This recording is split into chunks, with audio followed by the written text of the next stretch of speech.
Silence open, right? Yeah, okay, that's it. So gameplay, let's make sure this video is open too first. Okay, that one's open. Okay, turn off the music for right now. Oh, what's wrong with that, Days? Come on. Isn't like the best part about me being on your Discord? I get to fuck around with you guys. Oh god. In game that doesn't really point anything to you. Everything's a secret. Would you have figured out how to get to the painted world without us telling? Or a wiki? Probably not, yeah. I mean, that's why I kind of classify it more as a secret area, but yeah. Come on, you're the one that let me in. I'm like, oh, okay, fuck. And you know, you asked the question, and I answered it very honestly. You could tell from my fucking tone. Holy shit, how do you play it? Okay. Oh, maybe I've been dead. You don't know, man. You don't know me. Oh, shit. I'm trying to think the most valuable thing in the asylums. At most, I think what? Maybe that there's like one or two. I'm lowering my audio, by the way. For me. It's already loud on your guys' end, I think. But for me, I'm like, I kind of care about how loud it is. I could probably revisit the asylum right now, actually. Fuck it, we're gonna revisit it. Or we go to the funhouse. God, I just feel like we should go for the funhouse. I might regret the funhouse. Who knows? We'll see. Let's see if I actually remember from last time. Okay, avoid that bullshittery. Come on, bitch. Come on. Come here. Oh, yeah, hit him, hit him, hit him. Hit him one more time. Oh. Oh, shit. The fuck? Jotaro? I see we're going with shitty JoJo references now. Holy fuck. Come on. Come here. Oh, from TikTok? Oh, well, I'm sorry if I'm ruining it for you. Fuck. I feel really weird with the moans.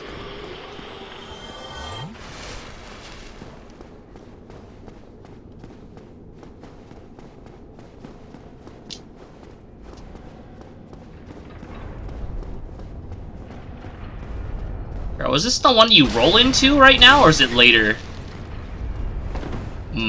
Is it now? I don't remember. Nope. Okay, it's later.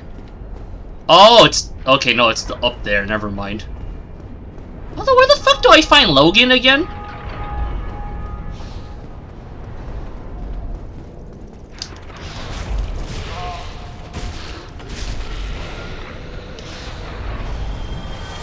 Fucking Jesus. Because I do want to save Logan at the very least, or Big Hat Logan. Whatever his name is.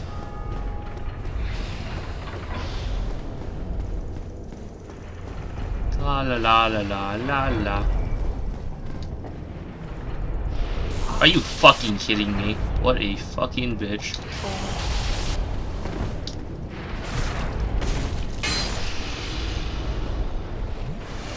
I'm in love.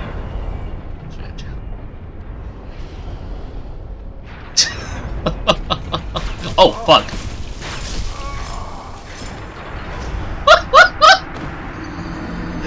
Oh, God.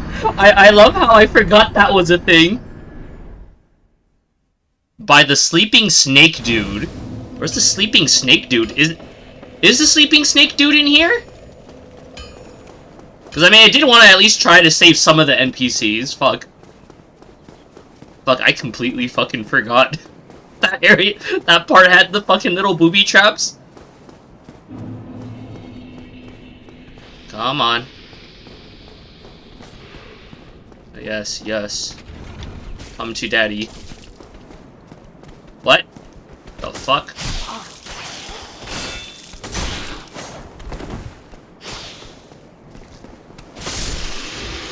I killed both of them?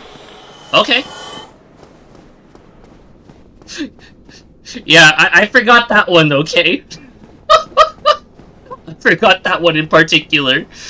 Oh, at least we got that beat, piece of shit. Goodness. Oh.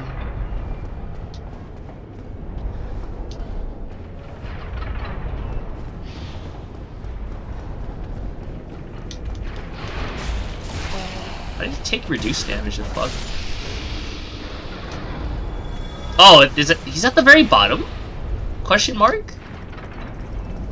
I think I at least want to get the little warp point before I even, like, consider that. Rusted iron ring, which would have been good for Blight Town. Oh. Well, that would have been fucking nice.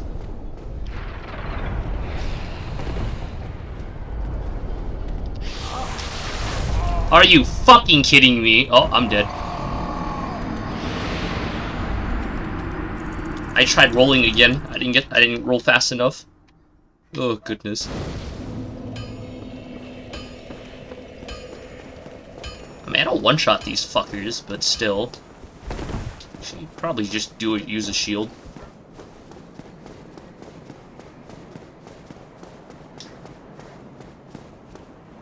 Down at the oily bottom, is there? And my neighbor's dog is kind of talking, both talking shit. Come on, I'm here. And what the fuck is wrong with their AI? Jesus.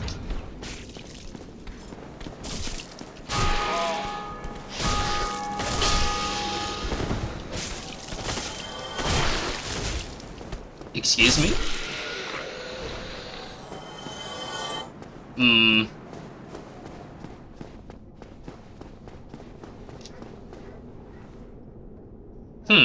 Now thinking about it, yeah, you're kind of right about that. I don't think there's any, like, watery areas in this game after that. You listed that as good? I mean, I guess it is useful when if I go back to this island. Okay.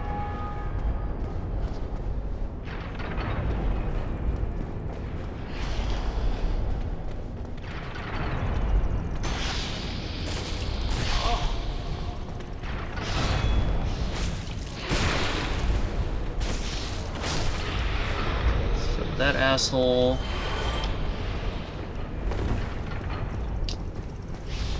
Forget I'm a fucking goddamn pyromancer. Fucking Jesus.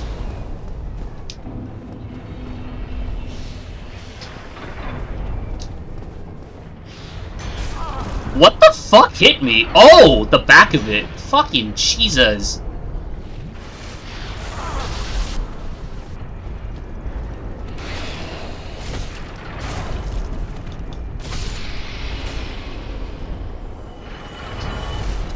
Man, I was fucking questioning that.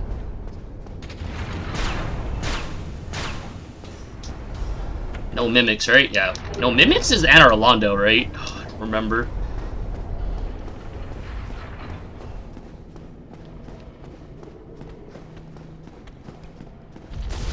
Oh. How the fuck is he not dead? Excuse me?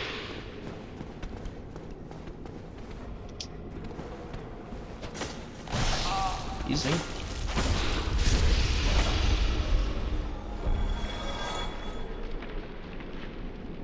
Oh wait, no, it doesn't drop here.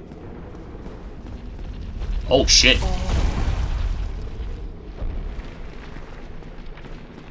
I forget it's on a global timer, global timer, global timer, global timer. Go, go, go, fucking Jesus. Oh, I forget this is a fucking fog door, holy shit. Logan's down there? Okay.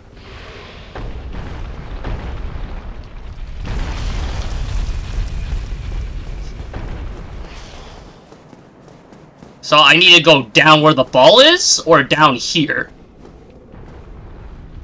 I don't see him down here.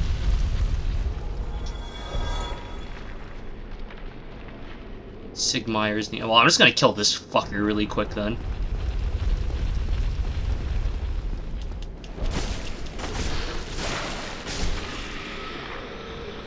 Logan ain't here. He's not here, so maybe he's on the other Hey. Oh, hey, what's up? Oh, wait, I forgot to turn on the put this shit on the O.C.D thingy. Hold up. Put that there, go live. I forgot to put that. Get him to break the wall? Sleeping snake dude? So I break the wall? Wall, bitch. I need him to break the wall? Or I break the wall? Have you already turned the barrel? The barrel? No, I haven't. So I need to turn the barrel here to break this wall, right? You send the boulder down, it breaks the wall. Oh, okay. And, Logan is in a cage there. Okay.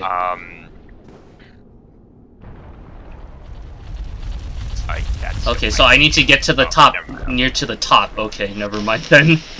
I thought he meant like, oh, just fucking break the wall, and I'm like, wait. I can.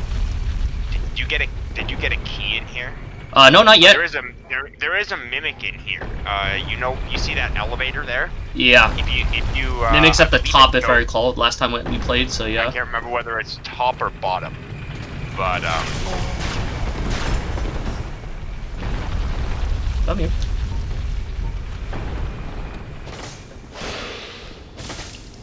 Oh wait, I can do parry shield. It's not like you're gonna really be using Logan anyway. I mean, I just wanted to get him just to see him, so I'm like, oh, why the hell not, right? Yeah. Even if you don't rescue him, he will appear in the Duke's archives, I believe, regardless of whether you rescue him here or not. CD-ROM is saying that snake enemy can actually break the wall. Actually, what the fuck? What the fuck?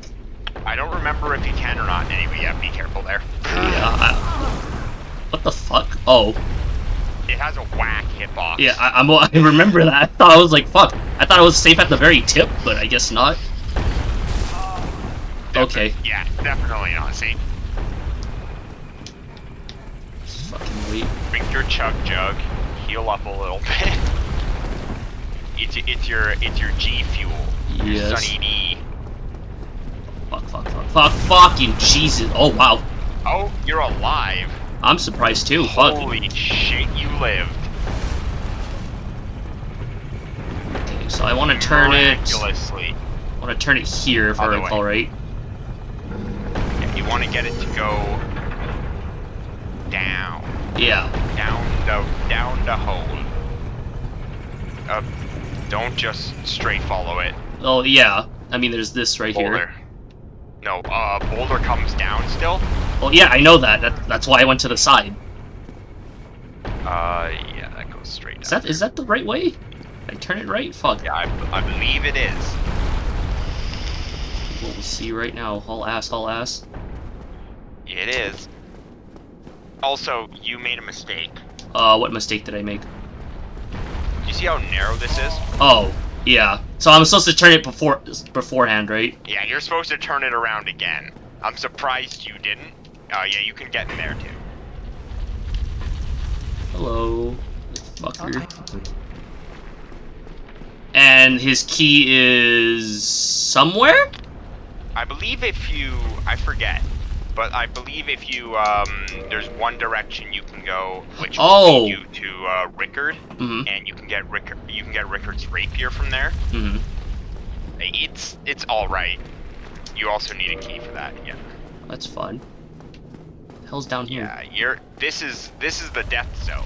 Meaning, if you get hit by that boulder, you're dead. If you keep going, you're dead. Yeah. There's literally no way back out because you have the boulder coming down. You won't have enough time to reach the stairs over there. As I'm just do you like... do you have a ring of sacrifice or something? I mean, I was just gonna fucking warp with the homeward bone. That too. Yeah.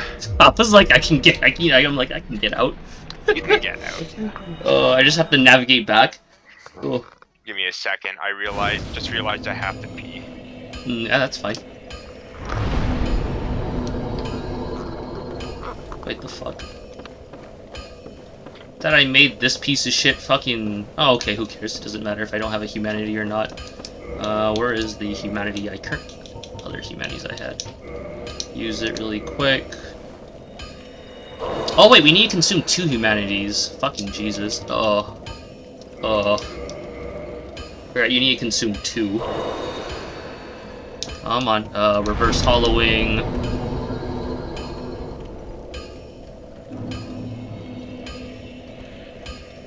Oh, no. Let me reverse and kindle it. Kindle the flame. It's my bullshittery. Okay, I don't think, yeah, we can't level up.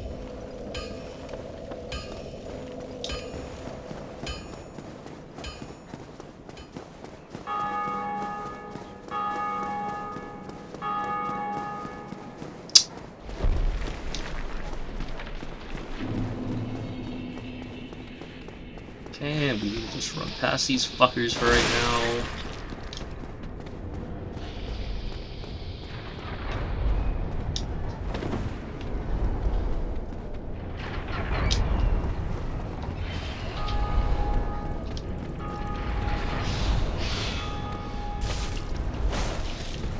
What? Oh, shit. Oh, what the fuck? Oh, shit. Huh. Wow. They actually go pretty fucking far. Holy shit. If I remember correctly, the basement area of Sen's Fortress that has the other Titanite demon? Yeah, the one at the very bottom. The very bottom of it? Mm-hmm. I believe that's where his key is. I don't remember. I would have to... I mean, I know his key's somewhere here. We talked about it one time, and I'm like, oh. It's in Sen's Fortress. Yeah, it's somewhere in there, but yeah. But you can literally open it with the master key. Yeah. Which is all I ever do. Come on.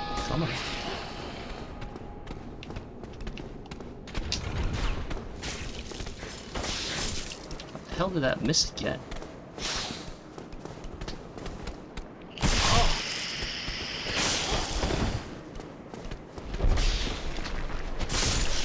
Surprise, surprise, the Uchigatana does not have very good block. No. How the hell am I not dead? You lived? Oh look, you have a sliver. A literal... Actually, hold on, before you heal, stop and, go into your status.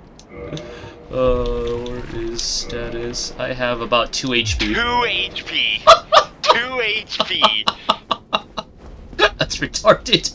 I'm like, I need to know how much HP this man's has. Like, how much? Jesus. Just a sheer schmeckle of health. Yeah, down there? Yeah.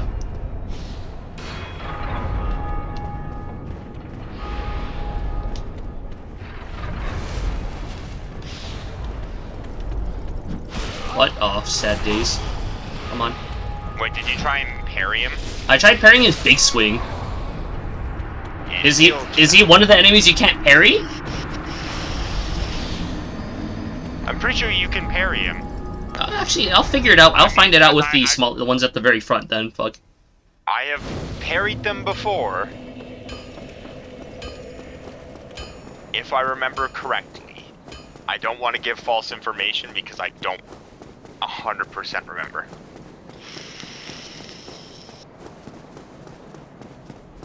Try baiting one of these fuckers. Come on.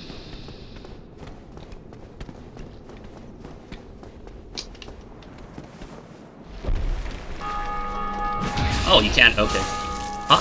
Okay. Fuck. Okay, he's using a stab.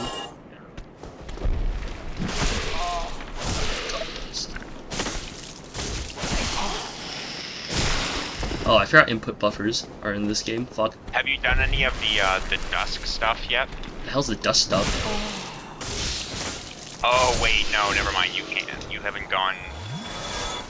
I mean, you can if you kill the Hydra in the basin. Mm-hmm. You can spawn dusk. Mm-hmm. But in order to go into the DLC, you need to at least be in Duke's archives. Yeah. I'm just gonna get my parry shield for these fuckers.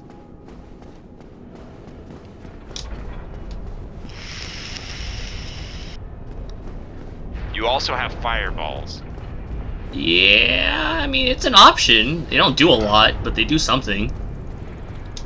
It does... You know how, small this, platform is, he's dead. They would be stuck standing on the lava, which does more damage than you think. Oh, he could have had a man serpent greatsword on him. Not that that matters to you since you're going dex, but yeah.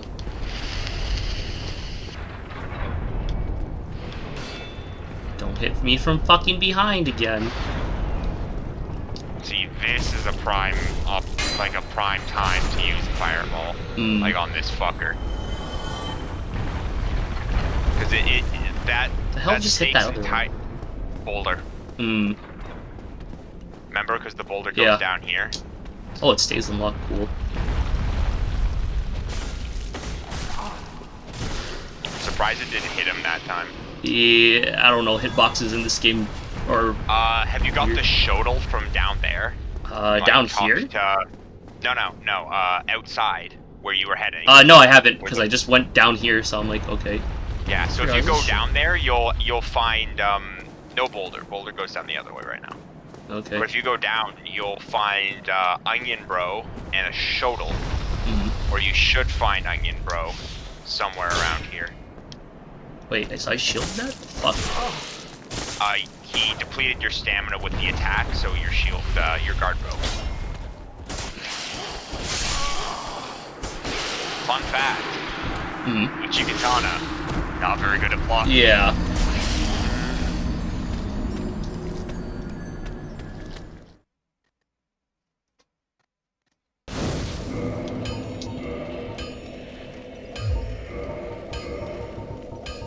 Shield.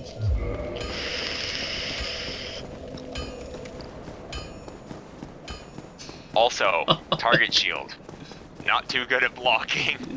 No, it's not. At most parrying. But I'm like, they're parry.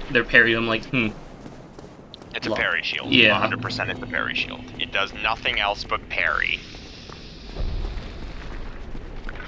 God. I wish the heavy attack for this weapon was like a little less slow. Yeah. You'd like the Dark Souls 3 Uchi. It has it's got a stance, so you can slash draw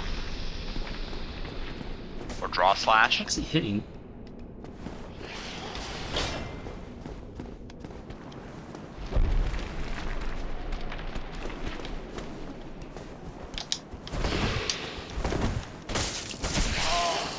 Fucking rolling attack, and he lived that.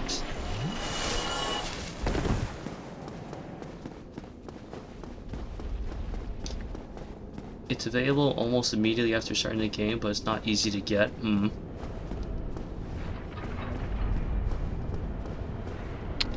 What's this?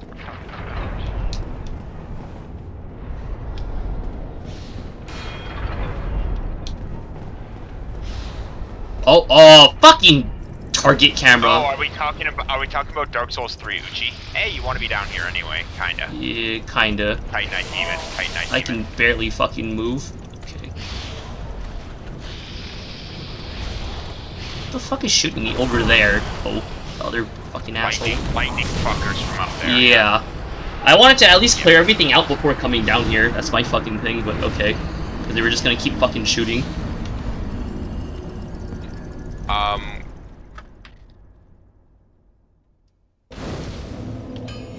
It's available almost immediately after starting the game, but not easy to get.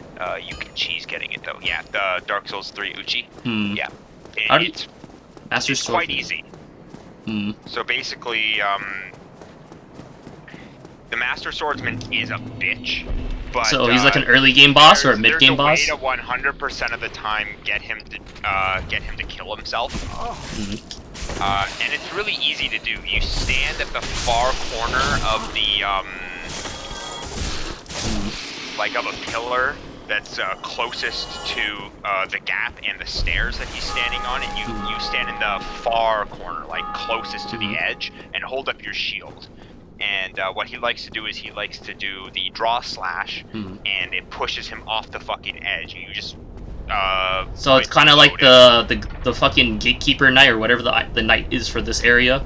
Just kind of make him fall off the map. Oh, you're talking about Iron Golem? Yeah. Yeah, it's kind of like that, except it's guaranteed if you do it correctly. Wrong animation. It's a much longer animation than I thought. It's really easy to do too. It's not super hard. Oh, he killed himself.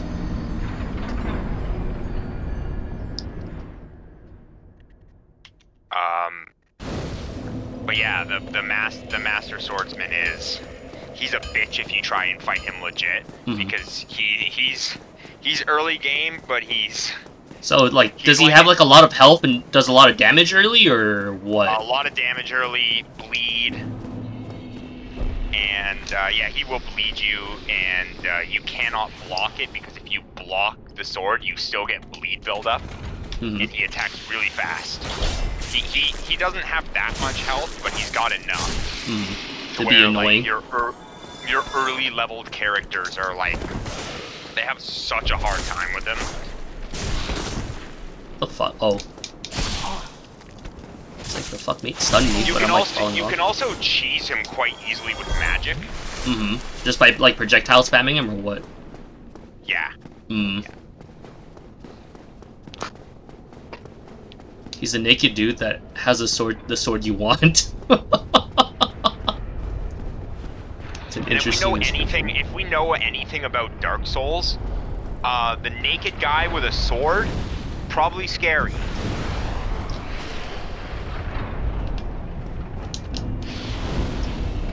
It's such a long animation. When you PvP, the guy with the big like the guy with the great sword and the massive amounts of armor is not as scary as the naked man with a great club. Yeah. Because he's, like, what, significantly more mobile, I'm assuming, right? Significantly more mobile, and that's the type of player who has literally nothing to lose.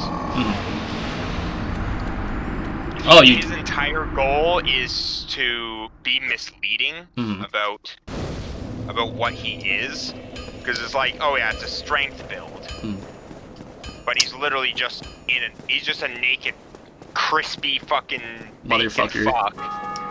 Crispy bacon fuck in a loincloth with a great club. And that is the scariest thing to see when you start PvPing and you start seeing that more often than like people in like big armor and like fast swords, or like people with big armor and like a big sword. It's not as scary as the naked dude with the big club.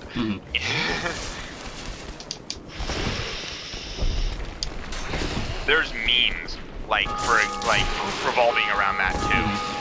Like a lot of the early Dark Souls memes were imagine being the boss of this area and just seeing a naked man with a great POV. You're a boss and you see a naked man with a great club walk into your boss room, and it's just like the Chuckles I'm in danger shit. Or like anything the equivalent of that. Yeah. Might as well get my non-souls. Oh, what's up, Penguin? Or Blue Penguin, It's been a while. Also, Sable's right, that's exactly what it is. It's... They got fat fucking nuts. And they want you to know it. God. The Great Club is not a compensation. I will tell you that right now. So, is the Great Club just like a walking stat stick weapon, or what? Great Club is just the weapon of choice for that kind of player. But does it like do a lot of damage, or? Yes, the Great Club does quite a bit of damage. Like what's the scaling on it? Good. How good is good? Like an A and S? I don't know. I'm not positive. I think it's probably like an A scaling. It's very rare to find S scaling weapons. Yeah, this one ends at A. Great Club ends at A? Correct.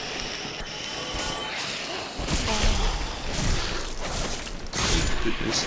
So, that's also a weapon that shows up in all 3 Dark Souls games, right? Or is it just Dark Souls 3 specifically? What, Great Club? Yeah. Great Club appears in Demon Souls too. It just doesn't appear in Bloodborne or Sekiro. And you know what?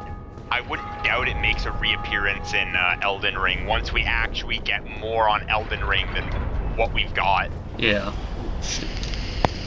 Okay, let's swap this garbage out. You can thank fucking Tolkien for that shit. Okay, what about Large Club? What happens? Damage over in every one of them? Large Club, I'm pretty sure, yeah. I'm pretty sure there's like I know each 2 variant of. I know each variant of club. I know Large Club's in Dark Souls 3 too, so that would 100% tell you. It's I know it's in this game and I know it's in 3. I just wasn't sure if it was in 2 or not, and you just confirmed yes, it is in 2.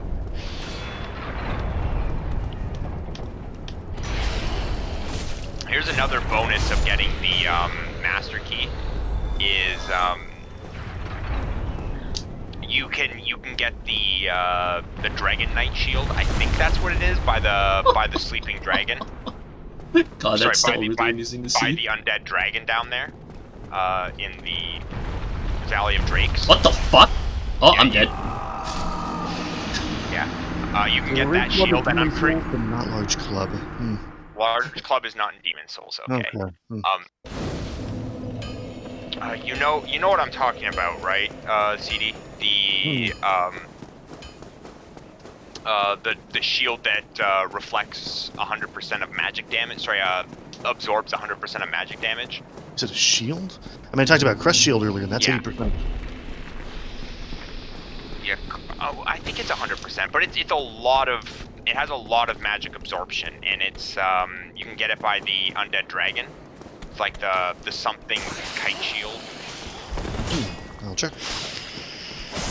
I was gonna ask, can I do the Undead Asylum right now to get the that component for the? You can do that as soon as you can do the Undead Asylum the second you hit Firelink. It can be the first place you go. Oh really? Yeah, okay. The whole layout just changes after that.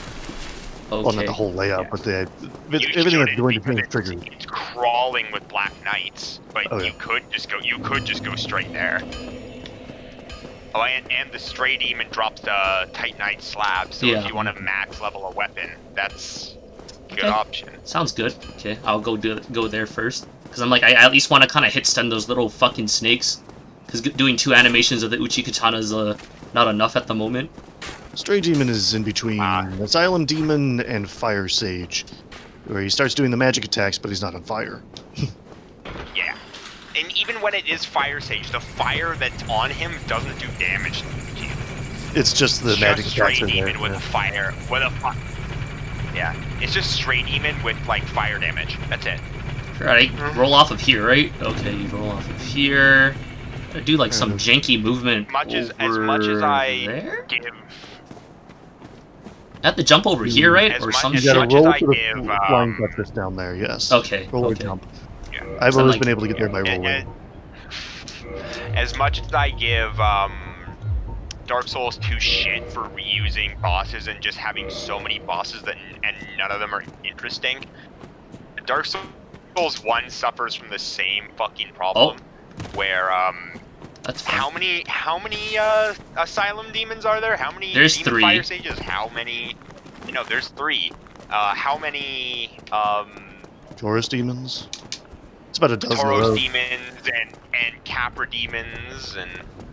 Yeah, getting naked was not necessary for this. I'm telling you, you just have to roll off the edge and you can still make it. Oh, okay, fuck. There is very few jumps that you are required to, get naked for. I think the one to get to the area with Rickard here in the other merchant here in Sen's Fortress, you need to get naked for. Oh. Yeah. Did I put on the wrong leggings? Did you say Sen's Fortress? The merchant Sen's Fortress? Yeah, here. Oh, right. That's right. The crossroads in the outdoor area where you have to jump. I'm getting naked for that? I suppose. I can't remember if I ever. Getting naked for it, it makes it way easier. That's the main thing. Yeah. It depends on how much you want to risk it. don't think that's the same shield. Chester. Yeah. Chester, did you ever go into the basement area in the Painted World? I've never been to the Painted World. Oh, he never went to the Painted World. He never went to the Painted World because he also never went to the Asylum. Yeah, that's why I was asking. Well, I did on my free time. That's why I asked. So I was like, oh, when I was like playing this game off stream after we were done. Have you ever gone into the basement area? For the Asylum or the Painted World? For the Asylum. I think, like I said, on my free time, I fought... Not for the Asylum, for the Painted World. No, I've never been to the Painted World. Like, if you ever go into the well? No. I don't know. I still have no idea. You've never been there. Yeah. Alright, we need to get you to go into the well in the Painted World. I forgot, this is like a 30-second wait, right? For the first time, and it's faster every other time, right? Yeah. On your way back, make sure to drop onto the roof of the church for an item. I know what's down there, and I know it sucks. There's a certain breed of Skeletal down there. Well, it's not like he's never seen that before. He's been to the... Once you go to the catacombs, they show right back up again. Bone Wheels? Oh, absolutely. Yep, they're in the catacombs. Yeah. In a much larger area. That's what makes it not so bad. But in also, I'm looking world, at the Dragon Crest shield, and I was mistaken. So the Dragon Crest shield fucking has 100% Jesus! Holy shit! He's still melting. Damage. Okay, that's reduction. It has 100 physical percent. 100% physical damage reduction, 20 magic, 85 fire, and 45 like lightning. That's not bad. Yeah. Oh, Jester, you died the exact same way the Super Best Friends did. Where they just got fucking wailed on? The Asylum for the first time, dies immediately to those skinny bros with torches, and that's when they decide to just come back later. What's the one that gave the magic, the 100% magic? That's I don't believe that there is. The Crest Shield was always known as the magic one. I'm talking about specifically like fire and like lightning. Not magic, but like lightning for the bitches down here.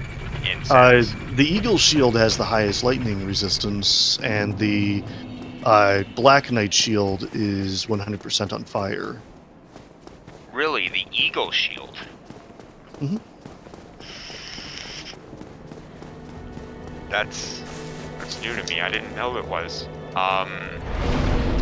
I know there's like the Great Shield of Artorias, which is really good. I know the effigy shield's alright. Wait a minute. I'm looking through all this. Now I don't see an eagle. Yeah, the Eagle Shield has 75 against lightning. I'm looking through all the shields and I don't see Eagle Shield. I must just be blind. It's a square one. Like full square? Rectangular. Yeah. It has angles. Yeah. Yeah, no, this is the Great Shield there, yeah. Is it I'm not saying it classified as a Great Shield, but maybe. It just says yeah, it's under Great Shields. Oh, you're right, it's a description too. It's a Great Shield with an equal design. Okay. That makes sense then. Let's just face it, Havel's Shield is the best one for Earth. Havel's Shield? Yeah. Havel's Great Shield is the best. Hey, you just fucking drop down here and you take fall damage if I recall, right? Yep. Fall damage. Which is why I hate this fight, because the fall damage. Like, it halves your health. Holy shit! Excuse me? Yeah, when he swings horizontally like that, always expect an explosion, even if one doesn't come out. Holy shit. Now this has been made easier by Remastered because the pink spell now has a visual indicator of its center. Oh, I guess that's convenient. Yeah. Mm-hmm. Makes it a lot easier to determine where it is and where to dodge. Oh yeah, the crest shield has the best magic defense. Yeah, you're right. At the 80%, I would imagine. Yeah, 80. Yeah. Now Havel's is oh, never mind. Havel's is 90. But crest is not a great shield. It just has the best of everything. What the fuck is Blue Penguin and Sable been talking about? The fuck? Oh, I have no idea. Minimum wage and guillotines? The fuck? I'm skimming, and I see our fat nuts and fuckload. Yep. I'm gonna stop right there. Okay, guillotines. Don't know what they're applying the guillotine to. But... oh, maybe it's when I was in Sense Fortress. I'm just going to ignore it.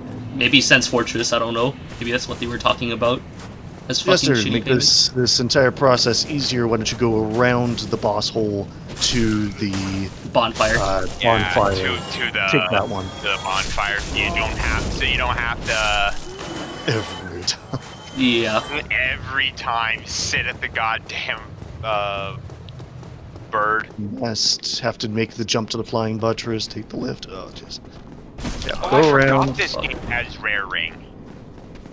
Are the rare ring or sacrifice? Yeah. Yeah, it's not in Dark Souls 3. Oh, sorry. Comments are good for Twitch algorithm. I mean, it's cool, Penguin. I'm sorry. I wasn't sure. I was assuming you were still talking to Sable. I was like, oh, okay. Depends on the comments. Wait, Bellowing Dragon Crest stacks with Crown of Dusk, but Lingering Dragon Crest ring doesn't? For what effect? Oh yeah, Lingering Dragon Crest just makes magic length plus 50%. It's Bellowing Dragon Crest ring increases your magic damage by 20 to 26% depending on the spell. It stacks with Crown of Dusk. He doesn't swing. Oh, he does swing twice. Interesting. And then if you also pair it with Dusk Crown Ring, you lose half your HP, but it gives plus 50% damage on sorcery castings. Oh shit, oh shit. Is he farting? Yeah, he's farting.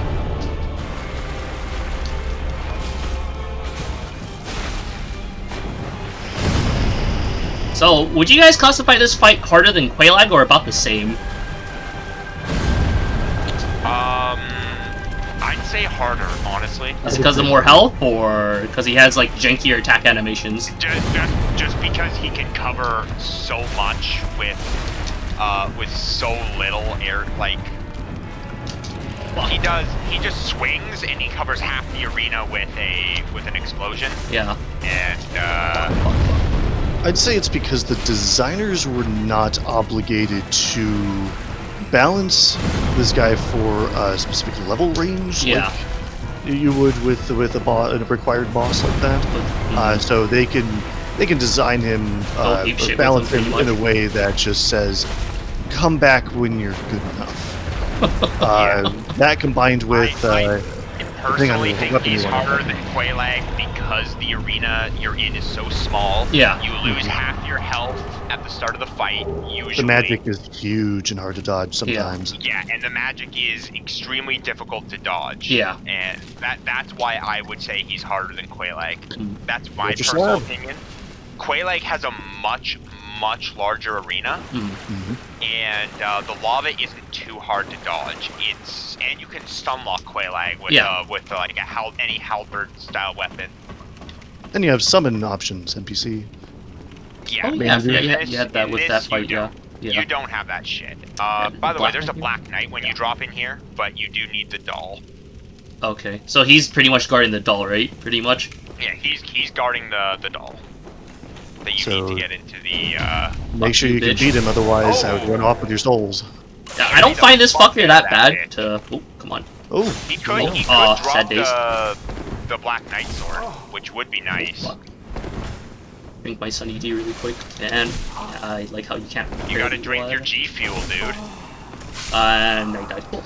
I'm gonna do at least it wasn't that far from, like, where the fuck I died. You started off so good with that fight. I did, I know. You got lucky with the parry. How about you just don't parry again? So promising. I was hoping that I was doing the heavy attack and, like, oh, maybe it'll stun lock him, but I'm like, oh, no, he had the shield up technically, and I'm like, okay, sad. Have fun. It's nearly impossible to stun lock those guys. I fucking hate Black Knights for that. Just the fact that you can't really stagger them too well. I mean, literally, you have to have like endgame stats. Unless you're using like a big weapon, like Zweihander and shit like that. I remember that with Zweihander specifically. I'm like, wow, that actually made it a lot fucking easier. Now dexterity, I'm like, dexterity. I kind of need to hit a lot first, waste a lot more time. Yeah, that's the problem with dexterity is it's actually much harder to. Oh fucking Jesus! It's much harder to do a playthrough with dexterity than strength. Yeah. Strength is. I'm kind of noticing that a lot more now. I've used strength as the pussy stat. Or the newbie stat, but yeah, I get what you mean, yeah. Not even. It's like not all noobs use strength. It's just like when you use when you do use strength, you're making the game like 10 times easier on yourself. Yeah. No shield. Is there anything else in here? No, not really, right? Nope. Just the doll. Fun fact, this is where you start the game. Yeah, seems about right. I don't remember any Black Knights from when we first started. You could just Homeward Bone back. I was saying, I don't think it's that fucking far. I can just like, isn't it just like me? It really isn't. If you got the key from on top of the just in the Firelink by where the bird is. If you around like the roof area, right? Oscar is here too. Watch out. What is? What? Oscar. Oscar. Who the fuck's Oscar? He hollowed out. Oh. He's by where you get the Oh, the fucking flask motherfucker, that fucker. Yeah, he's by where he gives you the flask and dies. But if you got the key and you come back, there's a cool ring. If you want. Is it the rusted iron ring again? Because he's been through all the places that needed it, except for Sen's Fortress where the oil is. That's about it. I can't remember. Because I know that you can only get the rusted iron ring now. Oh, let's fucking get it. It's on top of broken stairs, so you can only get to it from the top. Oh, that's another fucking Black Knight? Oh, shit. Yeah. You know what? I want to burn my fucking souls. Fuck this shit. Special visit removes movement speed penalty in water, poison, swamp, tar, etc. He hasn't gone through that area of Sen's Fortress yet, where in the basement. Should I invest into endurance at this point, or just invest more into dexterity? Endurance would be nice. I mean, the hard cap is 40. Yeah. Where the dex, you could always get closer and closer to your cap there, which could be 40 as well. Wow, Covetous Gold Serpent increases by 200 in this game. Well, yeah. Just think being human, just is a flat 100. I was doing the fucking parrying stab animation. The fuck? What? Okay. That looked weird. The funniest thing, the lesser known ability that you get from the orange charred ring. Everyone just knows, you just don't really take any damage from lava. What? But like, I didn't parry. It adds a fire element to your kick.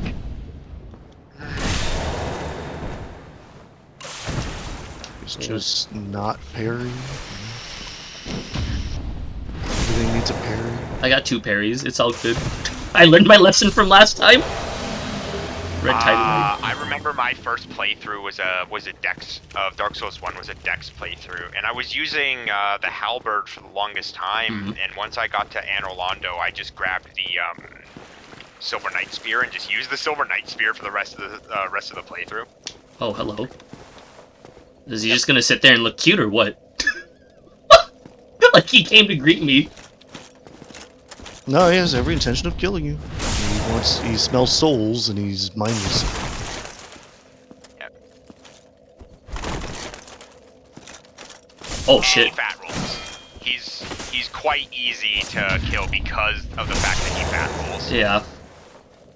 Did you get the key in Firelink, by the way? Oh no, I didn't. I just went straight here just to see him, but yeah, he dropped something too. Crest shield. Yep.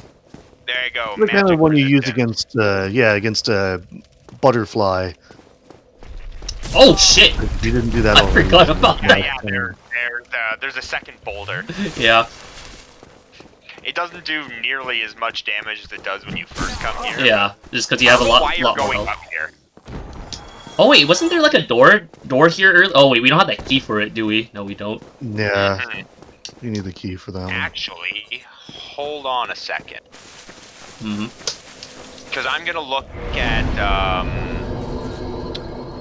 Snuggly real quick. Hell, Snuggly. By the way, before you leave the Undead Asylum, Snuggly is the trade bird. What? That's the name? Did you know that you can?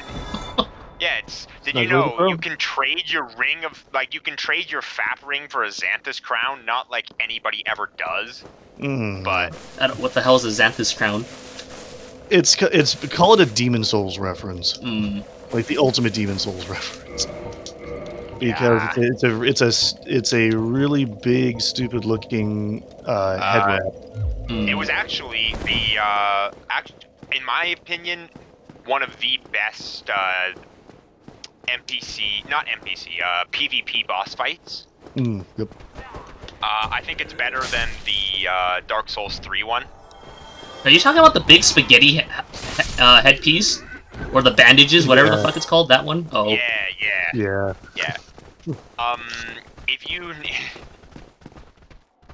If you want purging stones, you can trade cracked red eye orbs here if you ever get cursed again.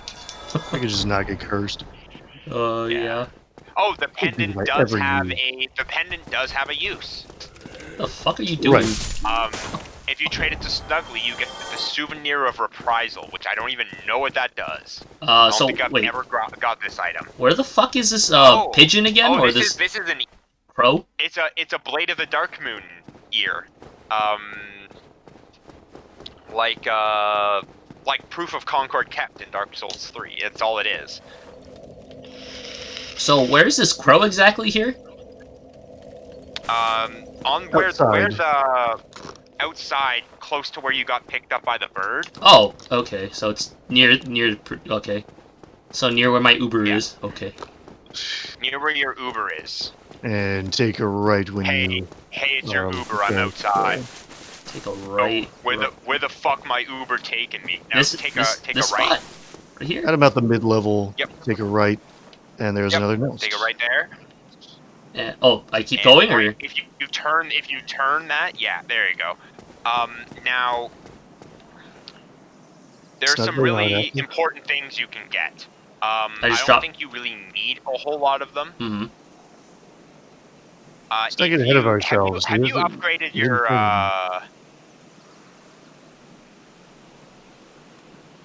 Snuggly didn't talk. Yeah. Did we come too early? Too late? Not necessarily. The super best friends ran into this. If I remember correctly, all they did was get away from the nest, go back toward like the center path, quit, and come back. Really? Okay. If it'll activate. Sunlight Agate gives you the old witch's ring. The egg Vemerfuge gives you a demon scale. The sack gives you the demon's great hammer, the one you got earlier from beating the boss. Skull I hear him. gives you the ring of ring of fog, ring of the Sun Princess, 2 divine blessings. Soft. Fuck is he? I hear him. The fuck is he? No, it's not a person you can interact with. It's the nest. It's the nest. You never actually get to see them, but they have a nest. But do you have any rubbish on you? Stand right on the nest. Stand on it. Do you have any? I need to know if you have any rubbish on you. I actually put all the rubbish into the storage box, actually. If you could go pick them up. You can get a Titanite chunk for rubbish. Oh, really? Blood red moss clumps and purple moss clumps will each give you a single twinkling Titanite. A blooming purple moss clump will give you 2 twinkling Titanite. So just go back and get my rubbish, pretty much. Okay. Go get your rubbish. Go get 1 rubbish, 1 blood red moss clump, 1 purple, and 1 blooming purple if you have them. Come on. Because I don't know useful Twinkling's going to be for you. He said, still, that's 4 Twinkling Titanite. Twinkling Titanite didn't have upgrades your farm. shield, which improves shield stability. Not very useful, but because you have at least one of each weapons. how do you pull out of your storage? Use Twinkling if he gets any specific It's right bumper, left bumper. Oh, it's the bumpers. So you already have the only thing that I can really see that he would need is just the one Titanite chunk you can get. Okay, where is the chunk rubbish? I don't see. Oh no, rubbish. I think it's in this one. From the rubbish. One. Just one rubbish, and then pretty much one of each of the moss clumps, right? Pretty much. Yep. Yeah, you've got everything. Okay. Go ahead and head back. Yep. Even if he can't use the Twinkling Titanite, if he finds a way, like a weapon that he wants to upgrade with Twinkling in the future, maybe it's better to have that. It's better to have that 4 now than have to go back and grab it. Like come back here later and grab it. I mean, even then, it's not that far, or at least at the moment. But you still have to parkour to grab it. Well, I mean, like in general, just to like from like where I am right now. So I'm like right here. So I'm like, I don't really mind going back, because, I mean, these enemies aren't really they're not really that bad, as long as you have a fucking shield. Or you just dodge. Yeah. What a lot of people get scared of Dark Souls dogs, but you just put up your shield and they take one hit and they're fucking done. Yeah, you gotta go back and reset again. Holy shit, that's so inconvenient. Or just quit and come back. Oh, goodness. Which is actually, which is actually what you have to do to get Snuggly to change items. You have to quit and come back in. Drop the item, quit, and re-enter. They changed that in the later games for good reason. And you can have, and in the later games you can have multiple items on the ground, and they'll all change. I love the Dark Souls 3-1 Pickle Pea and Pumper So I just drop it, right? Just drop. And by drop we mean leave. Yeah. Okay, so I drop it and then I quit now? Yes. This is... Oh, that's right. Leave and drop are not in this game. It's just drop. So just quit now, right? Dark Souls 2 and 3 have leave. And drop, and you gotta make sure to pick the right one. So quit now, right? Well, actually, Dark Souls 3 has leave and discard. And if you pick discard, it's gone. It just goes into the ether. Discard, that's what I was thinking of. Leave and discard. And so you gotta make sure you do leave. Every time. Leave is the first one that shows up. Give me. Right. Do not press your backstep button, because I've done that by accident, and I've backstepped off the ledge and lost both items. Yeah. So I've. Yay, chunk. What is your weapon at right now, anyway? +8. Ah. Okay. Yeah. Well, any way to use that slab. Mm-hmm. So chunks are useful. I mean, he needs the slab for +15 in this game, right? Because it goes up to +15. Oh shit, you're right. You're not that close. Thanks for giving me hope. I know where you're getting more chunks from, but no, I guess you just haven't. I'm pretty sure he's currently on large Titanites, aren't you? Yes. Yeah, +8 would require large. Yeah. It's after the 5, the 10, and then the 15. I cannot drop that one. Once you get to 10, it goes to chunks, and then once you get to 15, it goes. 14, you How come I can't drop I can't drop the purple one? Oh, weird. Wait. Equipped. Oh, okay. Let's see. You just need to go to your inventory and unequip it. Yeah. Okay. Because you had it equipped. You hardly need it now. Unless you're going back to fucking Light Town. And like, even if he does go get the key and come back, it is useful for New Londo. 2 twinklings. That's all right, I guess. Yeah, the blooming gives you 2 twinklings, and each the blood red and the purple give you a single twinkling. Speaking of going back to Blighttown, your Estus is only at +2. Yeah. Did you pick up the one from New Londo? Yes, I picked up the one at the pretty much like the first like 20 minutes of the game. I just went straight to there. Don't kill the fair lady. If you do kill her, you do get a like a firekeeper soul. Same with the firekeeper, the bronze firekeeper in yeah, Orlando. which that one's probably going to happen depending on if you decide to jiggle titties. He has to. He Okay, has to. just to make sure, we have nothing else to do here at the moment, right? Do you ever actually have to? Considering you could leave Guinevere alone. No, he's doing all bosses. Yeah, just to fight Gwendolyn. So I'm like, oh, why the fuck not? Yeah, you're gonna get that fire. The reason because that item right there is the key. Oh. It's on top of the roof. Yeah. Okay. So you'll want to get down there. The reason I mention your Estus is because either you're holding onto a Firekeeper soul that you got from Blighttown, or you didn't go get it. I don't think I got one in Blighttown. The fuck? The only one in Blighttown is from the Fair Lady. No, there's the one that in the small area that has the most toxic dark dudes. There's 4 of them, and then you climb a ladder down, and there's dogs. There's dogs. But at the end, there's red fire dogs in Blighttown. Yes. Well, I don't think we're going back to Blighttown. So. I mean, I don't mind, but still, I'm like, the fuck? Holy shit. Don't. You know how much of a bitch you would have to go through all the way through the depths because you don't have the master key. You don't have a way to just go through. I mean, we can go back eventually. We're not going to go back now, but not now. Eventually. Don't go back now. God. Yeah, there's a Firekeeper soul. You could kill the Firekeeper. That's an option. And give it to who? You just consume it in this game, right? You can. No. Consuming it is your biggest mistake, and it's what pisses a lot of newbies off. It's like, what? I thought I could just use it. So, no, you have to give it to Anastasia. Oh yeah, you have to give it to her. Yeah. There is one. If you let Lotric kill her, you do get her soul, and you can upgrade it, and then you can. Well, no, you can't. She can't upgrade it without being getting her body back. I think once you give her soul back into her body, doesn't she auto-upgrade it, or? No, she doesn't auto-upgrade it. I always kill Lotric. I remember vaguely something like that happening, but I must have been misremembering. I've seen it happen. I've watched the LPs. I've done my own LPs. Of course, the first time I let him go, but second and third onward, no, I killed him.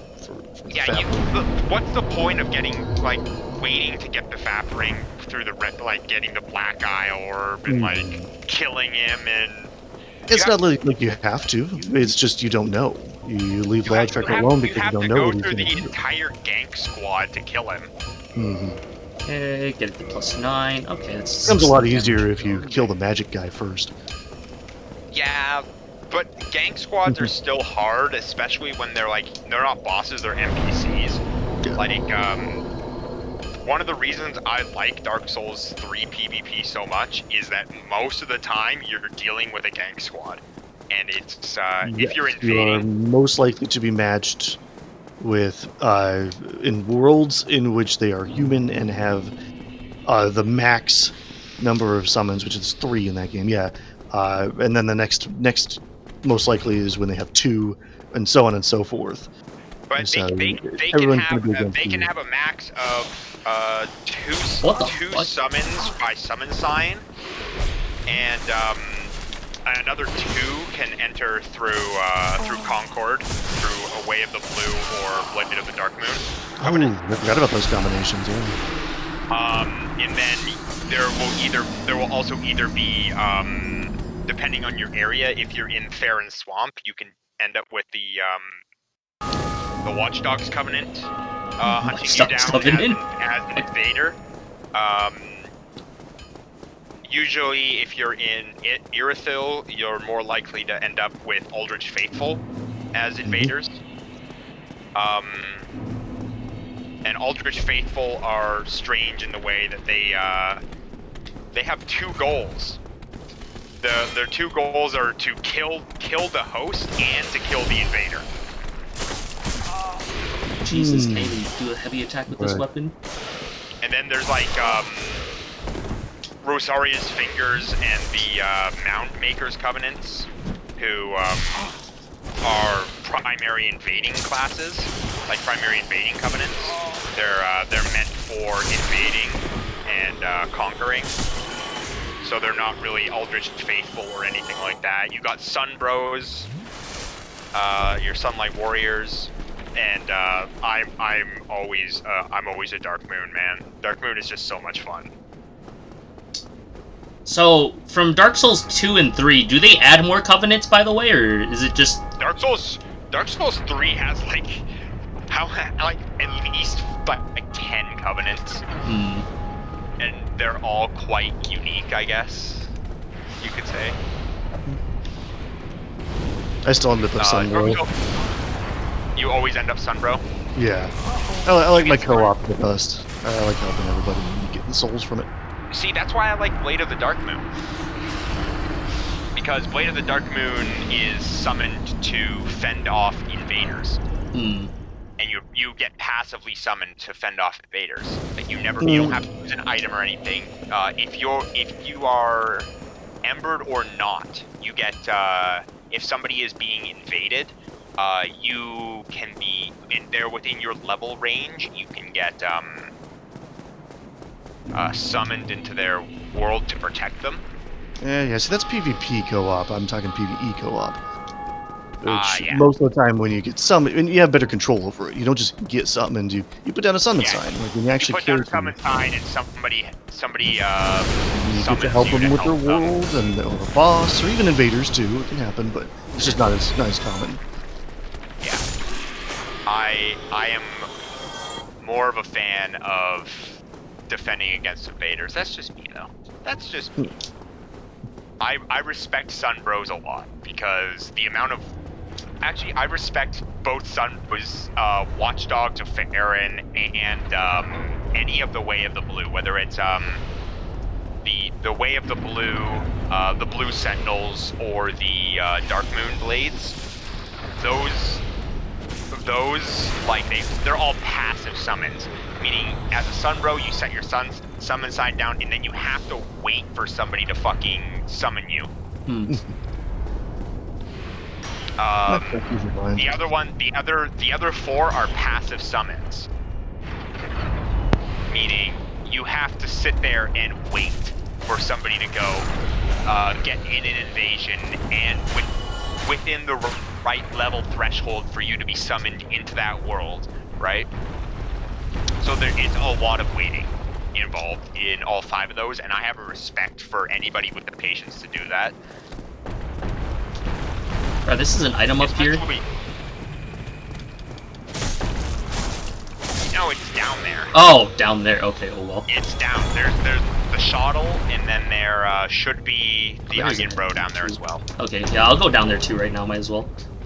Protection. Oh, it's... Yeah. Ring of Steel Protection, that's a good one to have on. Yeah. Can't you replace something right now? You only have like 4 rings anyway. I'm pretty. You have 2 ring slots in this game. Ah, shit.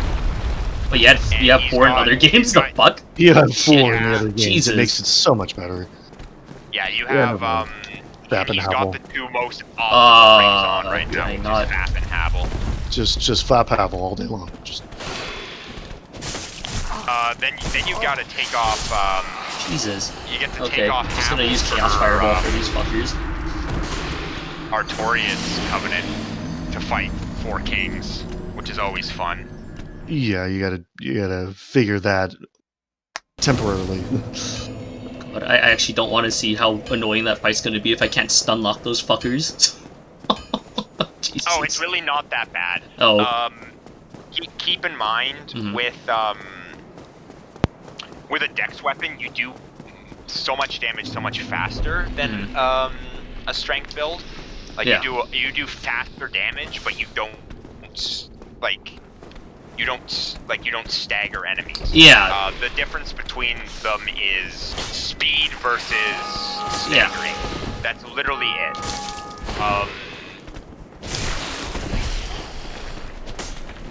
Jesus. I personally like the speed and the control that I get from speed. Well, yeah. I mean, I would assume more from a PvP build than, you know, fucking big-ass weapons. Yeah, you take enough speed, you just about anything. Yeah, there is actually 9 covenants in Dark Souls 3. Also, but if you're fighting the 4 kings with the Uchigatana, you do bleed damage. I don't remember whether they are Susceptible to it. susceptible to bleed or not, but it's still a bonus damage modifier that you get on top of it. Wait, you guys said Sigmire's at that pretty much that little shitty narrow corridor pretty much that I fucking died at too earlier, right? Yeah, snakes are pretty much guarding him. Don't know why they're going after, not going after him. He's sitting there asleep. Yeah. Okay, that's weird. Sigmire's don't even do there. anything. He also has a daughter in this game. Something like that. Wasn't she at like Ash Lake or some shit like that? Ziglinda, she's in the Duke's archives. Oh. Just outside just out when you finally get outdoors again, and you're in the grassy area before the crystal caves. There's a one of the crystal golems has her traps. Oh. Fucking garbage things. She sounds like she's 4 years old inside Sigmire's armor. That sounds very odd, but okay. Off-putting. She's got a lolly voice. I just gotta win him over some way, somehow. English lolly voice. Way of the Blue is actually, like Way of the Blue, Blue Sentinels, and Blade of the Dark Moon are actually under co-op with sign summons, like Sunbros. PvP are Dark Spirit Invasion, which can or cannot have a, like, whether you want or don't want to have a Covenant on. Mound Maker, and Aldrich Faithful and Watchdog of Are you Farron. fucking kidding me? Okay. I don't even know what Spears of the Church really does. I've never been a part of them. But your covenants in Dark Souls 3 are Warriors of Sunlight, Way of the Blue, Blue Sentinels, Blades of the Dark Moon, Rosaria's Fingers, Mound Maker, Watchdogs of Farron, Aldrich's Faithful, and Spears of the Church. Which is Maker's so easy to skip, to miss out on. Because if you do the tree before talking to him, yeah, then. And the way to get to him is this way off to the side character. Yeah. And it's so bad. That lava does some damage. It's alright. So what does this? Players oh yeah, that's what Spear of the Church does. So players wearing this Covenant badge will be summoned to become half-like Spear of the Church during the boss fight. That's literally all it does.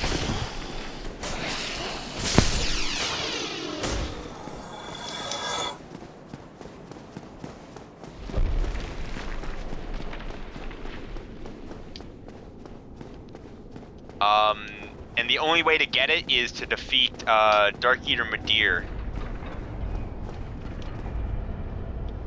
Which is not an easy task to do. Oh, come on. Dark Eater Madir is one of these hardest bosses in Dark Souls. In general, or just I still think in general. I would call it the second hardest boss out of all the Souls game. The hardest being Orphan of Kos and Bloodborne. Whoa, come on. That is my personal opinion. I like how last time it knocked me forward, and this time it just like, oh, no, you're going to the side this time. Okay. And then we got the Dark Souls. I'm going to look at the Dark Souls 1 wiki again to find out how many covenants are in Dark Souls 1. Because I know there are 9 in Dark Souls 3. I assume there's like maybe 5 or 6 in this game. That's what I'm guessing. I know there's the Fair Lady. There's Sunbros. That's all I can remember off the top of my head. I'll be real with you. That... Oh, I see. No, that still doesn't do that much damage. Let's check. That took a while to do damage. There is Warriors of Sunlight, Princess Guard, Way of the White, Path of the Dragon, Forest Hunter, Dark Wraith, and Chaos Servant, Blade of the Dark Moon, and Gravelord Servant. So that's like 8? So there is... There's 9. Oh, there's 9. Oh, shit. Did I not hear There's one? 9. So they just... Yeah, no, so they just got a different batch, okay. Yeah, they got a different batch.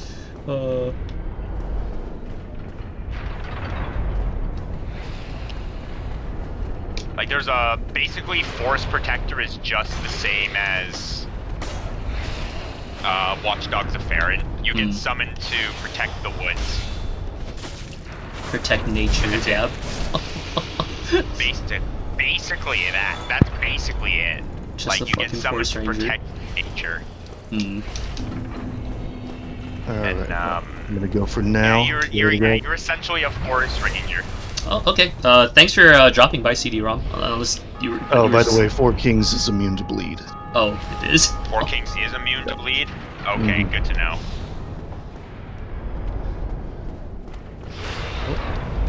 Fucking Jesus. Let's check Covenants for Dark Souls 2. Oh, goodness. I mean, I'm only streaming early today because I have more plans with my Derpy Derp today, so I'm like, oh, fuck. Since we just played Animal Crossing yesterday. Fucking Jesus. Again, there's 9. That's nice to know, I guess. Yeah. This fucker not jump this fucking far? And they're all dumb. Okay.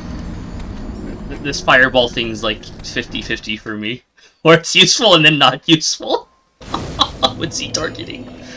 Oh, God. Have you considered going into the woods? Like, grinding up 20k, going into the woods? Oh, did you use those souls that you had to level? Yes. I was, like, asking you guys, and, you know, CD-ROM's the only one that answered, so I was like, okay, fuck it. I didn't hear you. Oh. Oh, goodness. Don't mind me. I mean, even then, I still have a shit ton of souls I can fucking do, so I'm like, okay.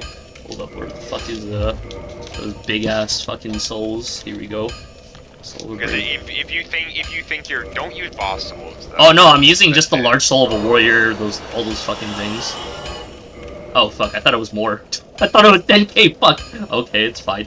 Well, I need 20k for the thingy, right?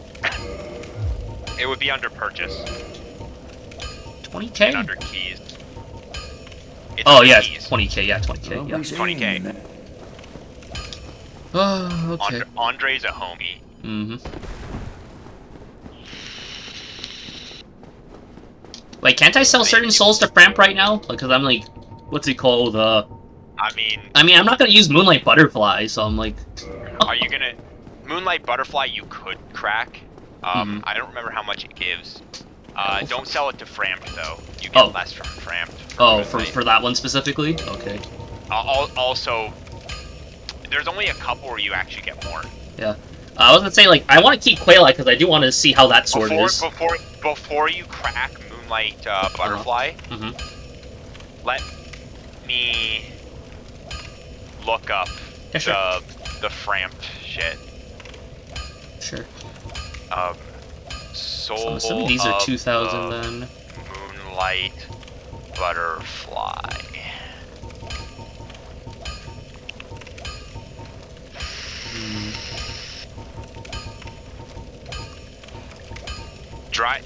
You'll never use your dried finger either. Oh. That's nice to know. It's a PvP item. Hmm. You're not really PvPing, Yeah. are ya? No, I mean, I mostly like this game for a single player experience. I would assume PvP for me would just be like, this is okay. I don't find the combat in this game that interesting enough to be like investing in PvP. Sell it to Framp. The Moonlight? Sell it to Framp. Moonlight? Yeah, you get 1,200 from using and 8,000 for feeding to Framp. Wait, I get 8,000 from Framp or 12,000 from? No, it's 1,200 from cracking it. Oh, okay, okay. 8,000 for feeding it to France. Okay, that's okay. That's a lot better. Okay. So yeah, feed it to France. I'm glad I double checked. Yeah, no, it's fine. Even then, I don't think grinding some of the lesser enemies is that bad, since there's no diminishing souls gimmick in this game. Oof. Also, Jelly, that's horrifying. That it's a Driplim with explosion named Hindenburg. I like how, like, what, after I was done playing with my Derpy Derp, like, fucking, I was, like, rewatching the trailer again and again, and the only thing I noticed that was, like, related to Platinum was the fucking Floroma Town NPC for Shaman, and I was like, huh, fucking Jesus, and that's it. Everything else is just, you know, Diamond and Pearl. Ugh. Well, you know for a fact that they can't remove the Griseus orb, so they're gonna have some way for you to go get the Griseus orb. Okay, so I'm assuming how they're gonna do it is that it's gonna be after you catch Giratina the first time, and then you go back, kind of like how you did in Diamond, Pearl, and Platinum. Go through the fucking turn-back cave maze, whatever the fuck it's called. Cave. Yeah, turn-back cave. Essentially. And I feel like what's gonna happen is once you go and get Giratina from Turnback Cave, it's just going to be a portal underneath it, like what happens in Platinum. Because when it's in Platinum, what happens is you catch it in the Distortion World, and then once you go back to Turnback Cave, you can go into the Distortion World and get the Griseus orb. I was actually assuming that they weren't gonna bring back the Distortion World. Actually, knowing them. You have to beat Cynthia too. I want them to bring back the Distortion World. I mean, I want there to be a Distortion World. I want there to be Distortion World access from Spear Pillar. I mean, that would be nice, ideally. After you catch your legendary, like your box art, you can go back after the post game and you'll be able to find it. Yeah, I'm aware of that. And you'll be able to find them there. Farewell, like, I think that would be cool. It would be, but so far from... Well, also, they also confirmed that the exact... they confirmed so far that the exact 151 Pokemon from Diamond and Pearl are coming back, exactly. They didn't say anything about Platinum, so I was like, fucking Jesus, okay. I'm kind of worried about that. What I'm assuming is, it's not going to be what I want, where you can just go into the Distortion World from Spear Pillar, like... I mean, I'm assuming it might be just be like a smaller version of the Distortion World. I don't think it's gonna be a whole fucking thing. Oof. Yeah, well, I'm assuming it's going to be Platinum's second visit to the Distortion World and turn back. So once you either defeat or catch Giratina in turn back, once the battle ends, you won't have to leave or re-exit. There'll just be a portal where Giratina was standing. And you can just go in that way. As they're just like, nah, you gotta go back through the maze all over again, and then there's a chance that you'll get the... Because do you know about Turnback's Cave gimmick? Oh, if they did fucking if they made it like ultra wormholes where you have to hope that you get the portal in Turnback, that would be fucking stupid. I would hate that. Well, do you actually know about the gimmick with Turnback Cave, or no? After you catch Giratina in Diamond and Pearl? I know how to go through Turnback Cave. No, but do you know the gimmick of like revisiting that area even after catching Giratina multiple times, or no? No, I'm not sure exactly what you're talking about. So, what gimmick? So basically, it depending on how many, if you actually know how to do it perfectly, you get like a rare bone essentially, or if you do it within a certain amount of times, essentially you get items. Yeah, that shit. I'd be actually laughing if it's like, oh, that's how you get the portal. Like a portal that leads to a different part of the Distortion World every time, kind of bullshit. Something like that, yeah. And then you get an item like that. And to get the Griseus orb, you have to do the minimum attempts. Portal was. Yeah. Oh, it's not, there's not even a portal. It's just an item where the portal was. Yeah, I know that, but like, I'm just saying, if they did something like that, I'd be like, God, this is annoying.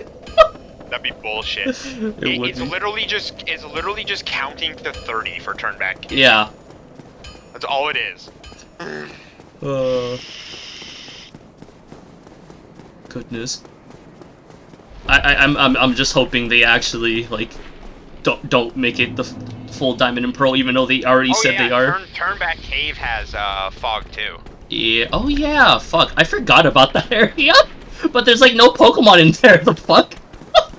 There is. There is? But the fog doesn't transcend into battle, if I remember. Does it? I don't remember that. What fucking Pokemon you catch in there? I know the area just fogs up, but it's not like the route to Celestic where it just... It actually interferes combat. It doesn't... I don't think it, goes into combat. Yeah. Because I'm like, I don't remember, defogging that area. I'm pretty sure it's just an aesthetic choice. Yeah. Goodness, I was like, fuck, I don't remember that being part of being the defog when I was, like, doing research on defog locations yesterday. Because Platinum only added one new defog area. I know Turnback has fog in it at one point. Well, yeah, no, it has fog, but I don't remember it actually affecting, like... It doesn't transcend past the overworld. It stays in the overworld. Which is what we're hoping for, the remake. Like I said, I want it to be a, I want it to be Mist. I just want it to be a visual aspect of the game. Oh, wait. You wanted me to do Crest of Artorias to do the weird money grinding crap, right? Soul grinding crap?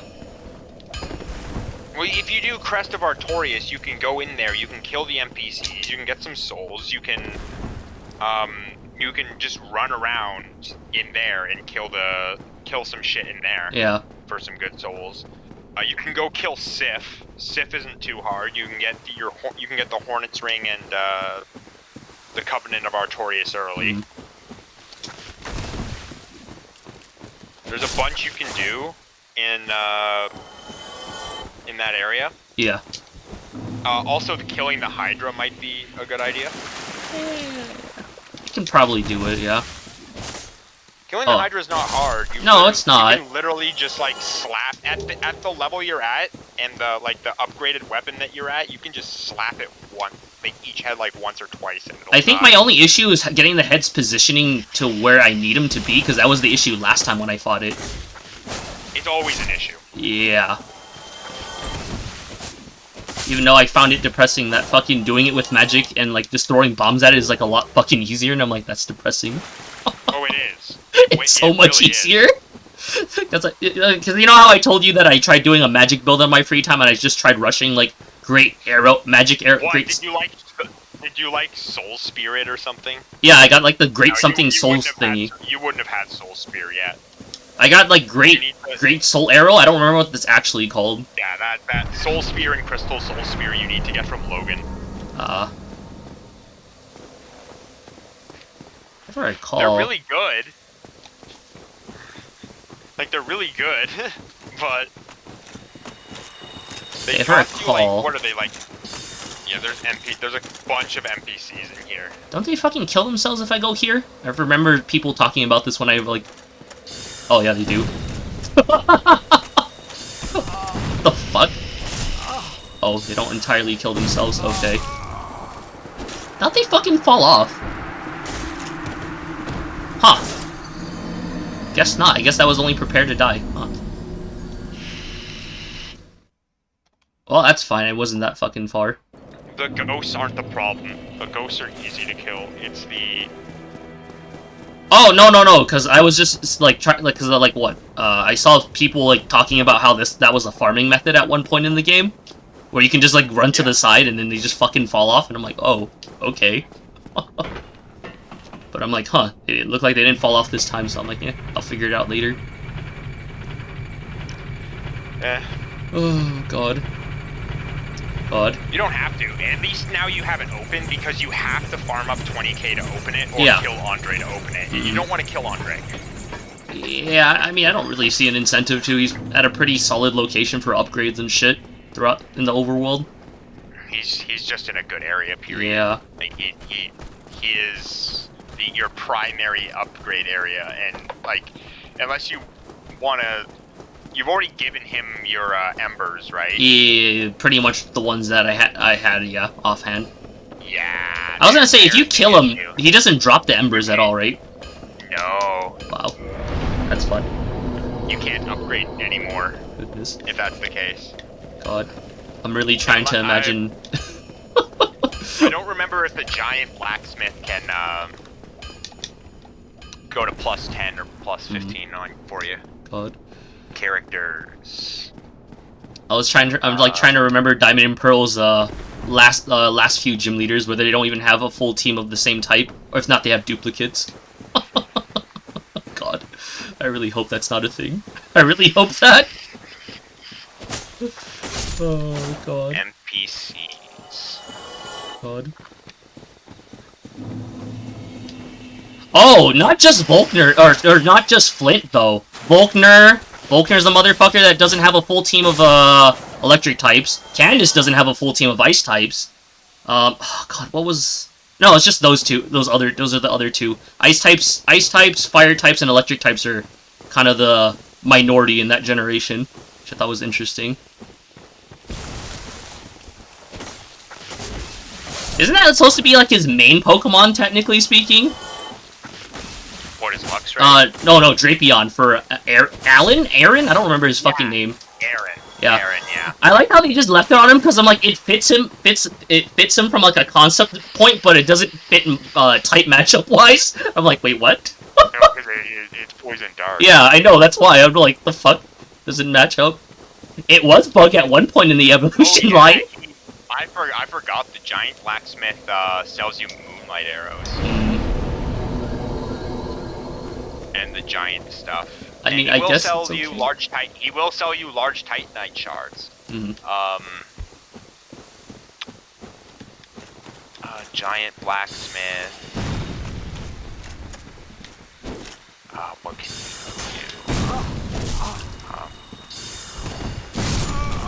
Shit. Doesn't say whether he can upgrade you to plus.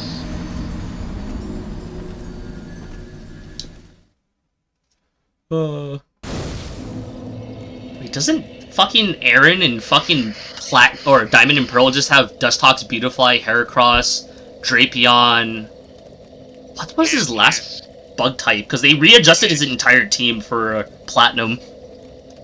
His team sucks. Yeah, I know it sucks in Diamond and Pearl. That's why. So I'm like, fuck, Jesus.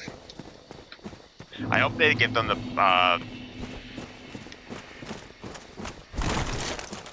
I mean, I want the Platinum Pokédex, but I still kind of want more from that Pokédex, because I'm like, I really doubt we're gonna get... Wow, I do not have enough damage for this fucker. Okay, I'm leaving. Fuck this shit. See if I can get him to fucking fall off. Oh, never mind.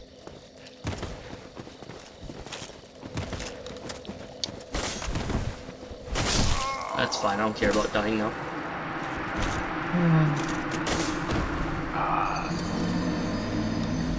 It's not telling me. Whatever. Oh yeah, I forgot Drapion's only weakness is fucking... What was Drapion's fucking weakness? Is it ground? Isn't it just ground? Because it's bug dark. Oh no, poison dark, my bad. Fucking Jesus. Yeah, it's just weak to ground if I recall.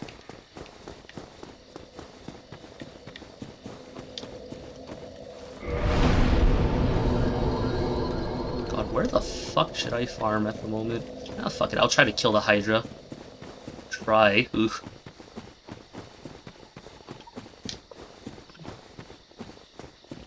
It's because it has Fire Punch. Come on, man. The Weaponsmith box and all blacksmiths can upgrade any intermediate level weapon of any path not requiring extension 1 to 5, 7 to 10, 12 to 15. God, I love how Drifblim's only fire-type move is fucking Will-O-Wisp. God. I mean... And that's Flint's logic of a fire-type... Oh yeah, it has fucking, Fire Fang, the Steelix. If I recall, Octillery and, Volkner's team has Shockwave? In Diamond and Pearl? So that's the logic of it, so I'm like, cool? Oh, what the fuck? That actually hits through the fucking thing. It also has Fire Fang, if I recall, outside of Sunny Day. So, I mean, it's doing something more than Drifblim, outside of burning you. Oh, Jesus Christ. Say, whether you hate the fact that it's like, oh, he's supposed to be a Fire-type Elite Four member, he's got a solid team regardless. It's okay for Diamond and Pearl, yeah. It's solid, yeah. for like the Pokédex that they have, right? Which is the 151. Is it challenging? Like, regardless. Mm-hmm. Regardless, it's good enough to fill the quota, and it does. It's good on resistance, his resistances and his yeah, for variety and shit like that. So it's like, okay, cool. and stuff like that. Mm-hmm. Even if they aren't fire types, a lot of them do know fire type moves. Well, yeah, that's how it is. That's what me and Sable are talking about. And but like, yeah. What the thing is with Drifblimp is that its only fire type move is Will-O-Wisp, and I'm like, ah, yes. Outside of that, it has a generic Drifblimp set with Minimize from what he's saying. And I'm like, I'm trying to remember it using Minimize because I always remember just abusing Will-O-Wisp.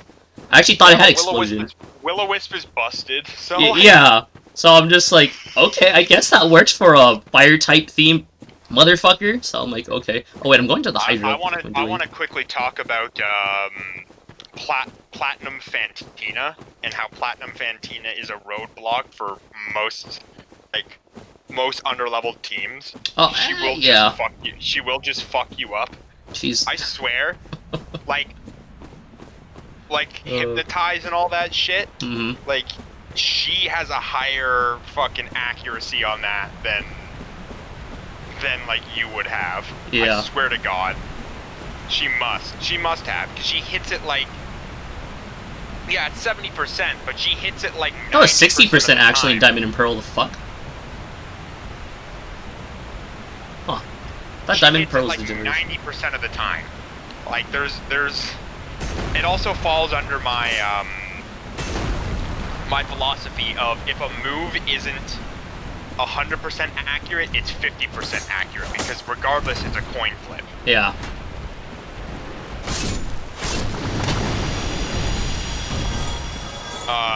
It's just, you can't really trust anything that isn't 100% accurate.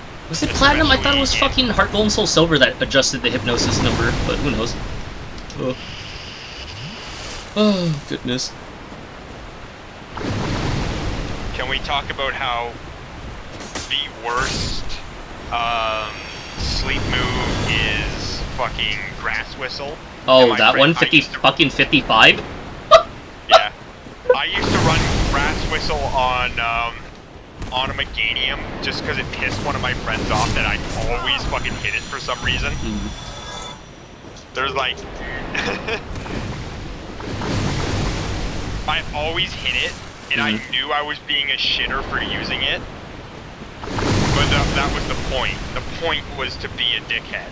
This was in fucking high school, at like the peak of my competitive play. Is this fucking gonna... Oh, when ORAS was, like, this was like the last part of my high school, where like ORAS and X and Y just yeah. So it was Gen 6 competitive, and there was one person at my, like, we had like a small competitive group. Yeah. None of them quite like did the same thing I did with my teams, where I fully EVE trained them. Yeah, it was more of a casual setting at most with like your high school, I'm assuming, right? Other than me, because like I had a background in competitive Pokemon. They didn't. So when one of them pulled up with an Evolite Vigoroth that like bulked up 6 times, I was like, come on, bro. What are you doing?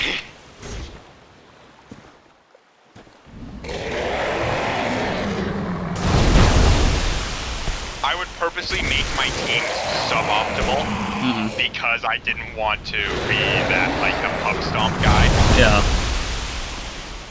Because the last thing you ever want to be is that pub stomp guy, in my personal opinion. I don't like doing it.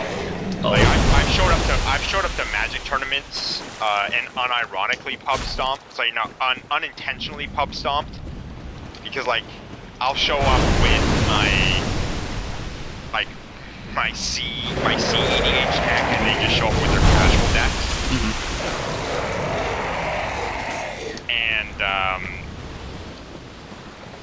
there was a problem with that, because they're just like, wow, I don't like it when people win on turn 2, and I'm just like, well, there's prizes on the line, so I'm gonna win on turn 2. Either that, or I'm gonna lock you out of the game. Or actually, is there even what's it called? Draw out? I forget what the actual fucking term is when you actually deck out, right? That was. Yeah, I've milled people out. Yeah. I was gonna say, like, how is deck outs more common in Magic, or because I don't know. Deck outs with mill decks in Magic. There is a lot of combos that automatically mill your opponents for like their entire deck, and then they try and draw and they lose. So like, yes, milling is more common because there is more support for mill. And there are better mill cards in Magic than there are in like Pokemon and Yu-Gi-Oh. Yeah. Yu-Gi-Oh has mill. You know, I'm aware of it. That's why I'm asking. Pokemon mill is all like top deck manipulation of your opponent. Yeah. What the like that hit me?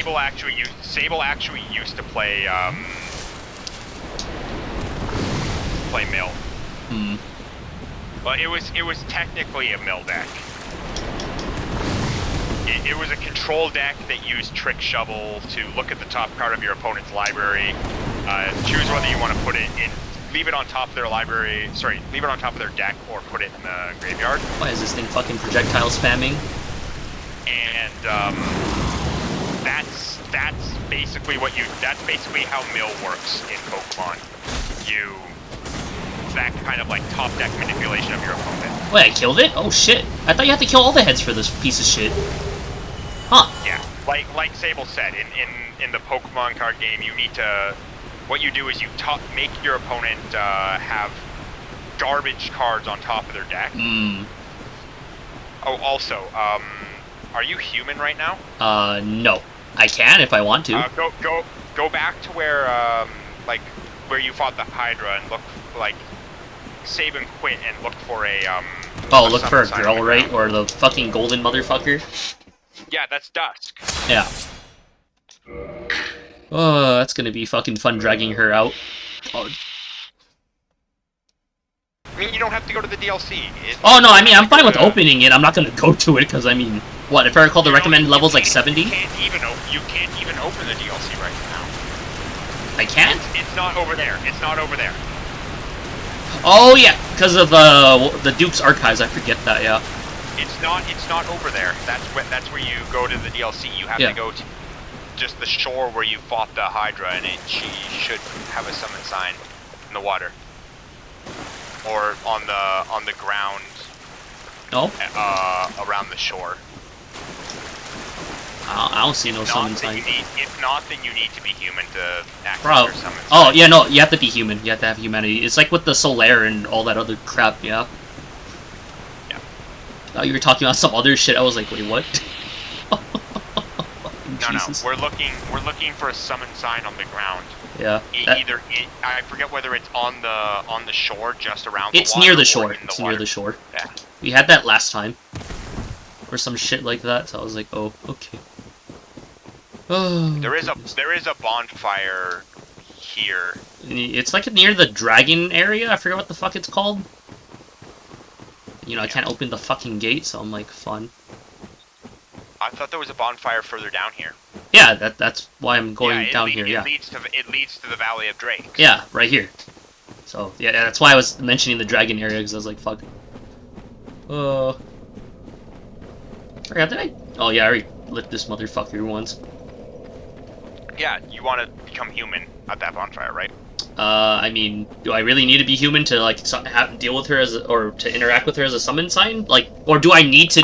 What do I need to get from her? I believe you need to be human. Well, yeah, just but just the fact that you can get certain things from her.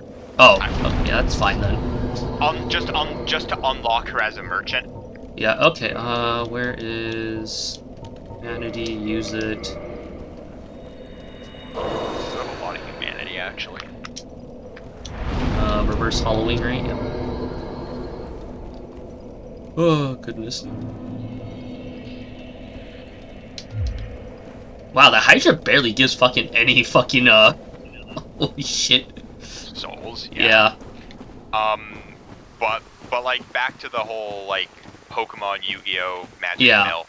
Magic TCG, Mill has the most support for it. So there is a lot of mill cards that you can use. There's actually a couple mill commanders. There's one that makes all of your creatures tap. Oh, mill really? Mill your opponent for the toughness of that creature tapped. So like if it's like an 8 toughness creature, you tap it and they mill 8. And you can just do that with a bunch of your creatures. Make a whole bunch of like high toughness creatures and mill your opponent with them. Yu-Gi-Oh! Milling is making your opponent force draw. Yeah.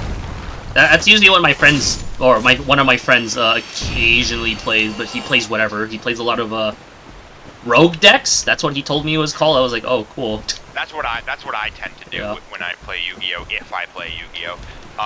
Pokemon is very similar to Yu-Gi-Oh! Mill, where you're trying to force draw your opponent. But you don't do it. Your opponent does it. Yeah. So it's in the sense where you go. Stop popping up. It's by that rock. I know that. Okay, let's save and quit. Right? It's probably save and quit. With Pokemon Mill, basically you use. I'm gonna use a magic term. The magic term for this is called fate sealing. So it's when you look at the top card of your opponent's library or deck, and you I'm surprised it's not here right now. Yeah, same. I remember. I think I kind of remember like doing this first time I killed Hydra, but I'm like, fuck. Whatever. It's really not that big a deal. Oh well. Worth a try. Basically, what you want to do is you want to fate seal your opponent. So you look at the top card of their deck, and you can either leave it on top or put it in the graveyard. Yeah. It's with a card called Trick Shovel in Pokemon. Fate sealing can be done in a very few ways in Magic, and it's different. You don't put it into their graveyard. You either leave it on top or put it on the bottom of their deck. And you can either do it to yourself or your opponent. Yeah. There's very, very few cards that do it. But that's because it's extremely powerful and it's a really old mechanic. Yeah. With the reason it's good and the reason it's used like that in Pokemon for Mill is you leave cards on top of your opponent's deck and you repeatedly do it. You have cards to get your Trick Shovels back to recycle it essentially. Turn. Yeah, you can recycle it and you can do it every single turn. So you can force them to have a suboptimal card on top of their deck, or you can make them mill one. Yeah. And the ideal thing isn't making them mill; it's leaving a suboptimal card on top of their deck. If they get, if they're in that situation, that situation where they're dead drawing every turn because you're forced dead drawing them. They have no opportunity. They have no other option than to try and find a card that can make them draw a lot of cards at once. And then once they draw all those cards, they have a bunch of gas in their hand to keep doing things, but you're continuously stopping them from being able to do things. So they're forced to keep drawing and search for answers. Eventually, they'll run out of cards that are answers, and eventually they'll run out of cards in their deck, and that's how you win. That's how Pokemon Mill works. It's a really long, painful grind for both players. Yeah, because it's tedious. A lot of Pokemon players don't like playing Mill because it's so tedious. It's such an arduous task. It's fucking annoying for both players. Some players don't find it annoying and have a lot of fun milling other people. Because it's annoying for other people, it's not annoying for them. Sable being one of them. Oh, you're fucking kidding me. The problem with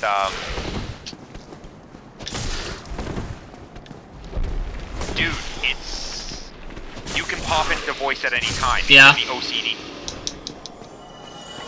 Basically, the way I view Pokemon is like Talladega Nights. If you're not first, you're last, which is why I play Turbo decks. Turbo decks are essentially I power build a gigantic Pokemon that you can't big boss monster because everything you put out dies to it in one hit. So Mill has zero control over me because I force myself into such a strong position early game that I don't need to draw anymore. By the time you're fate sealing me and dead draw, I've already got my game plan set up, and you're already losing. Essentially, you're just playing for early game. He literally just leaves enough cards in deck so that by the time I mill, say, half of them, he's already got enough KOs to win the game immediately. And he has an N in hand to shuffle his massive hand of fucking 20 cards back into his deck if he actually does get low into a range where I could theoretically mill him into it. Yeah. Basically, what N does is you can do it once a turn. It's because it's a supporter, and it shuffles your both players' hands into their decks, and then they draw for the amount of prize cards that they have left. Because I've killed so many of my opponent's Pokemon, I have like 4 very or little 5 prize cards. So if I'm shuffling 20, 30 cards from my hand back into my deck, I'm drawing... Hey, where the fuck's Sigmire? You need to roll off, but Sigmire is usually down at the bottom. Anyway, basically what I'm doing is I'm shuffling... When I'm in mill range, I just shuffle everything back in.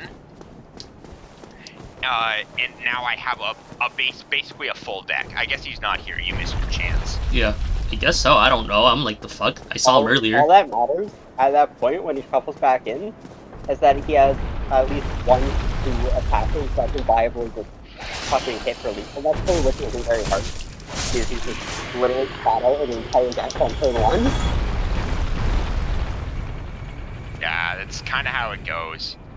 My Pokemon decks, I just spit like a rapper spitting hot fire. Mill's options for dealing with attackers are very limited and very like one pong only. So it's literally just a get fucked. Yeah. If you can't deal with Mill, you're fucked. You're sitting there for a solid half an hour for one game. But the reason Mill is so hated is because it not only takes very long games and often only takes 2 of the games of the set, but also the isn't scenario for one, and you don't take so much attention for you to pay attention to the game. If you fuck up, you fucking up for one single turn out of like 40 plus turns, hangs over your head for the next like 30 more turns that all take like an extra 3-minute turn. Yeah. Like, oh, what the fuck? I thought I reset this shit. What the fuck? Is the Mill player wins game 1, and the second game can literally not finish your time. You just automatically close your time. Just, you lost the way to deal with that is if you realize that you're falling behind against Mill, what you do is you scoop it up and go to the next game. Yeah, you have to scoop if you're going to lose. Like, you have to understand. You have to understand that you are losing at this exact moment in time, and there's no saving it. So there is no. You're not gonna be able to save the game. So just quit for the time being and go to the next game. Holy shit. And that's sort of the deal with Mill. If the Mill player knows they're losing, then they also want to scoop early so they can just start the next game and ideally tie and draft it. That's the idea is to tie. Basically, your goal as a Mill player is to tie the game. Are you fucking kidding me? Yeah, you cannot wait on that platform. You have to run. Okay. It's been a while since I've done this one, so I'm like, fucking Jesus. There is no gap between any of the 4 blades. Or at least any gap large enough for you to stand. Yeah, okay. You will get knocked off. Mill yeah. also noticeably like exploits because the way decision bracket fatigue. works is you get a point for each game you win, and you get a point. Your opponent gets a point for each game they win out of it. So if you win 2-1 out of a 3-game set, then your opponent gets 1 point and you get 2. And whoever wins bracket is the person who has the most points at the end of the tournament. But if you tie, both players get a point. Or at least that's how it works in Magic. I can't remember if it's the same way in Pokemon. But I wouldn't see a reason to want to tie the game in Pokemon otherwise. So your goal is to tie, so once you get to... You each get a point for each game that ties. And if you can force ties, then there's a pretty high chance that you're going to get far enough in the tournament where you're actually winning prizes. And that's why Mill is more viable. Yeah. So, if I want to get into why Mill is scary in tournaments, can I do that? Yeah, sure. I mean, yeah, go ahead. Fine. So, Mill is super scary in tournament, not only because there's a timer, but because you're making them make a bunch of decisions very quickly, and you're causing decision fatigue at an insane rate compared to any other deck. And because that timer is on, it's just going to basically put a hot light over your opponent immediately. And almost all Mill players are well trained in intentionally fast playing their turns, and that's incredibly fucking scary to be sitting across. Yeah. Where somebody plays out a turn that should take 10 minutes within the span of 2 minutes, and then passes back to you, and you have to decrypt whatever the fuck just went down and reanalyze that, because they expect you to be paying attention to everything they're doing and thinking about what they're thinking and vice versa. I mean, it's a similar concept to chess, so shit. Yeah. In chess, that's called a gambit. In Pokemon, it's intentionally making it hard for your opponent to keep track of what you're doing. Yeah. It's a little easier to do in chess. It's easier doing so much. Even if you do take the time with your turn and explain the start, most people legitimately will not remember more than half of your turn yet. Yeah. I was saying, are you speaking on your headset right now, Sable? Phone. Oh, you're speaking on your phone. Okay, yeah. I'm just saying because your voice is muffled. That's why. The mic is kind of fucked, but like, it's not that big a deal. Like, I can understand most of the words. I don't know about who the fuck's listening right now, but you know, I mean, I don't know. No one's saying anything else in chat. I think I see like one other avatar, but I don't know who the fuck's avatar that is. So I'm like, Basically, the reason Magic Mill is as good as Magic Mill is because Mill combos with other cards that don't necessarily have the words like put cards off the top of their library into the grave or the words mill. Like, if somebody goes, hey, I'm gonna play this card here that makes it so you mill until you mill a land card, and there is a card like Rest in Peace on the field that says if a card would go into a graveyard, it gets exiled instead, which is known as a replacement effect. So because it's replacing the cards entering the graveyard, and milling, the wording for milling is until a card, like you put cards from the top of your library into your graveyard until you put a land card into your graveyard. They're never hitting the grave, therefore every card from your opponent's deck gets put into exile, and then they have to try and draw. Yeah, I knew that. Yeah, as you say. That would be what we call like grindstone. It's illegal. No, okay. So delete that shit right now. Goodbye. What, like millstone combo that I was like grindstone combo I was just talking about? Yeah. I don't see any problem with it. The Leyline of the Void, I believe. Rest in Peace works. Leyline of the Void works. anything that replaces cards going into the graveyard with cards. Are you Oh, I forgot that one's not, that one has a gap. But That I'm one thinking of a there different is card. space. Hold on, Sable. Right. For those 4 blades, in between each, the first every two, right? And the Yeah, first two and the second 2 have a space in between them. Anyway, continue what you were saying. Like, combo mill in Magic is absolutely disgusting. There are so many 10 ways. times more viable. Yeah. Like, It's by still far. it's still not viable, but it's good enough that you can. There's options pretty much. You can From see. what I know, Pokemon Mill is the least viable. Pokemon Mill is the least viable. Yu-Gi-Oh! Like I said, Yu-Gi-Oh! Mill is force draw. So you use your cards to force your opponent to draw. Draw more cards, essentially, yeah. And a lot of the time in Yu-Gi-Oh! Nowadays with the meta decks, there was a card called The Grass is Always Greener.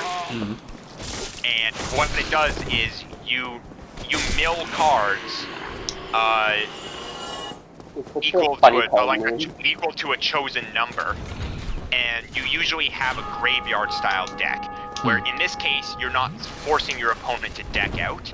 In this case you are milling yourself, and then all of these cards that are in your graveyard, once they hit your graveyard, they get effects, which is basically half your deck hits your graveyard. That's full of monsters that have effects where they get an effect when they hit the graveyard.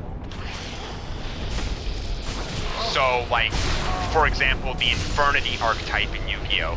When they hit the graveyard, they get a bunch of effects that special summon themselves or other Infernity cards from your deck or graveyard. Basically, you can flood your field and set up a unbreakable lock, like a hard lock that your opponent can't do shit about on turn 1, because grass is always greener.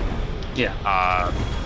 You mill yourself so much, and sadly it doesn't work with my deck. Also, the card is banned. I wonder why. It doesn't work with my deck because of the way ruling works in Yu-Gi-Oh! If I was to say Shaddolls, when they say when they're sent to the graveyard by a card effect, you can draw a card. But because it's not a single card effect sending like 1 or 2 Shaddolls to your graveyard to get the effect, it's milling out of your deck into your graveyard. It does not trigger their abilities. But it does trigger other creatures and other archetypes that do very well with it. The synergies, pretty much. Yeah. Yu-Gi-Oh! Has the biggest problem. Like, it's still here. Oh yeah, it's still here. Magic has a lot of burn cards and has very, very good burn decks. But back in the day, when like Yu-Gi-Oh! Was fairly new, there was a deck called. You're gonna say back in the day before there was fucking 4 of a card rule for Magic? Oh no, there was always 4 of a card rule for Magic. 40 Bolt, 20 fucking mountains was a thing back in like Omega Beta state. That was casual. There was always a 4-card limit in Magic, but like a lot of people ran more than 4 cards in their own casual play groups because nobody really knew the rules. Yeah. And yeah, 40 mountains, 40 mountains, 40 Bolt, 20 mountain was a thing. It's your classic burn deck. You run cards that have very low mana costs that deal more damage. Yeah. Cards that cost 1 or 2 mana that deal more damage than the mana that they cost to cast to your opponent directly without you ever having to attack them. In Yu-Gi-Oh! back in the day, before before it really like took off as a game, as a competitive game. There were decks called Chain Burn, and they revolved around a card, and you guessed it, called Chain Burn. And essentially what it did is it counted the cards in your opponent's hand I believe it was the cards on. No, it was the amount of cards on the chain. So basically, you would set up a deck where you you have a bunch of things resolving at the same time, like maybe 20 or 30 things, and it would do 500 damage per thing that's resolving at that time. So when you activate Chain Burn and there's 20 things on the chain, you're dealing way more than you're ever supposed to your opponent. Side note, chain is probably... Now you go. The chain is just the stat, Sable. That's all it is. It's just the stat. Like, side note though, chain is probably one of the scariest ways to use on like a card for a card game. Because chain almost always refers to fucking chain combo, which is basically you're getting slapped in the ass 30 billion times in a row on a card. That's the warning. There was another combo in early Yu-Gi-Oh! Storm called... is just chain for Magic. Yeah. Like, it might as well just be called chain, as in fucking chain combo card. Oh, what build were you going, Johannes, or Joni now? In Dark Souls 3, since, you know, I haven't played Dark Souls 3. I think Snick is more, or he played a shit out of it, so, you know. I play way too much Dark Souls 3. Anyway, my point being, in the early, another burn deck that was very prominent in the early days of Yu-Gi-Oh! Was a deck called Inferno Tempest. And it revolved around a card, you guessed it, called Inferno Tempest. And what it did was, if you had lost 3,000 or more HP in a turn, you could exile all creatures, all non-monster cards from both players' libraries, and leave only monsters in the decks. So essentially, what you went for was you played a card called Grinder Golem, which you would sacrifice a creature on your opponent's side of the field, and that creature was a 3,000. And for sacrificing a creature to on your opponent's side of the field, to put that 3,000 on your opponent's side. Oh shit! Now you get to deal with them attacking you. When they attack you and you take that 3,000, you activate Inferno Tempest. So you exile all the cards out of both players' decks that aren't monsters, which for your deck is the majority of your deck. No, it's exile all monsters. Sorry. And that is the majority of your deck. The only non-monster cards in your deck are Inferno Tempest and a card called DD Dynamite. It's a trap. When you activate DD Dynamite, it counts every banished creature on both yours and your opponent's, and your opponent takes damage equal to that number by 100 per. 100 per. Okay, so it's just essentially just gonna fucking whittle them down. No, well, you activate 3 at a time. Yeah, but I mean, so like... you make sure you have Grinder Golem in your hand, 3 DD Dynamites, and 1 Inferno Tempest that's face down. So you set the Inferno Tempest and the 3 DD Dynamites face down. And you said it's 100 per, right? It's 100 per, and it's a 40-card deck, so... So you're essentially just gonna burn out their life points, essentially. Yes. Yeah. So what you do is you give them the Grinder Golem after having all that stuff set on your side of the field face down, and you give your opponent the Grinder Golem. They attack you with the Grinder Golem, or you attack into the Grinder Golem with the zero attack, 0 defense creatures that the Grinder Golem gives you. Enough damage with that though, is 10 cards would be just 1,000 damage. Pyromania, Pyromancies. Oh, hold on. It does kind of be worth using. What you do is when Grinder Golem is put into the field, you can get 2 0/0 tokens and they get a 3,000. So you attack into it with your 0/0 and you take 3,000 damage. Then you activate the Inferno Tempest. You exile you banish both your deck and your opponent's deck, all creatures. Sorry, all monsters from your deck and your opponent's. What kind of sword are you using, Johannes? Since I mean it's an ultra great sword, so I'm assuming you're using a big great sword, right? With pyromancy. Then you activate the card, and you activate 3 DD dynamites at a time, and each one deals 100 damage per both your and your opponent's exiled or banished cards. See, that gets into tens of thousands very easily then, which is way past painful. It's a really gross. I'm not a fucking expert with Yu-Gi-Oh, but I know enough to be like, yeah, you're just fucking dead, kid. Yeah, you're a fucking dead, kiddo. That's essentially how it goes.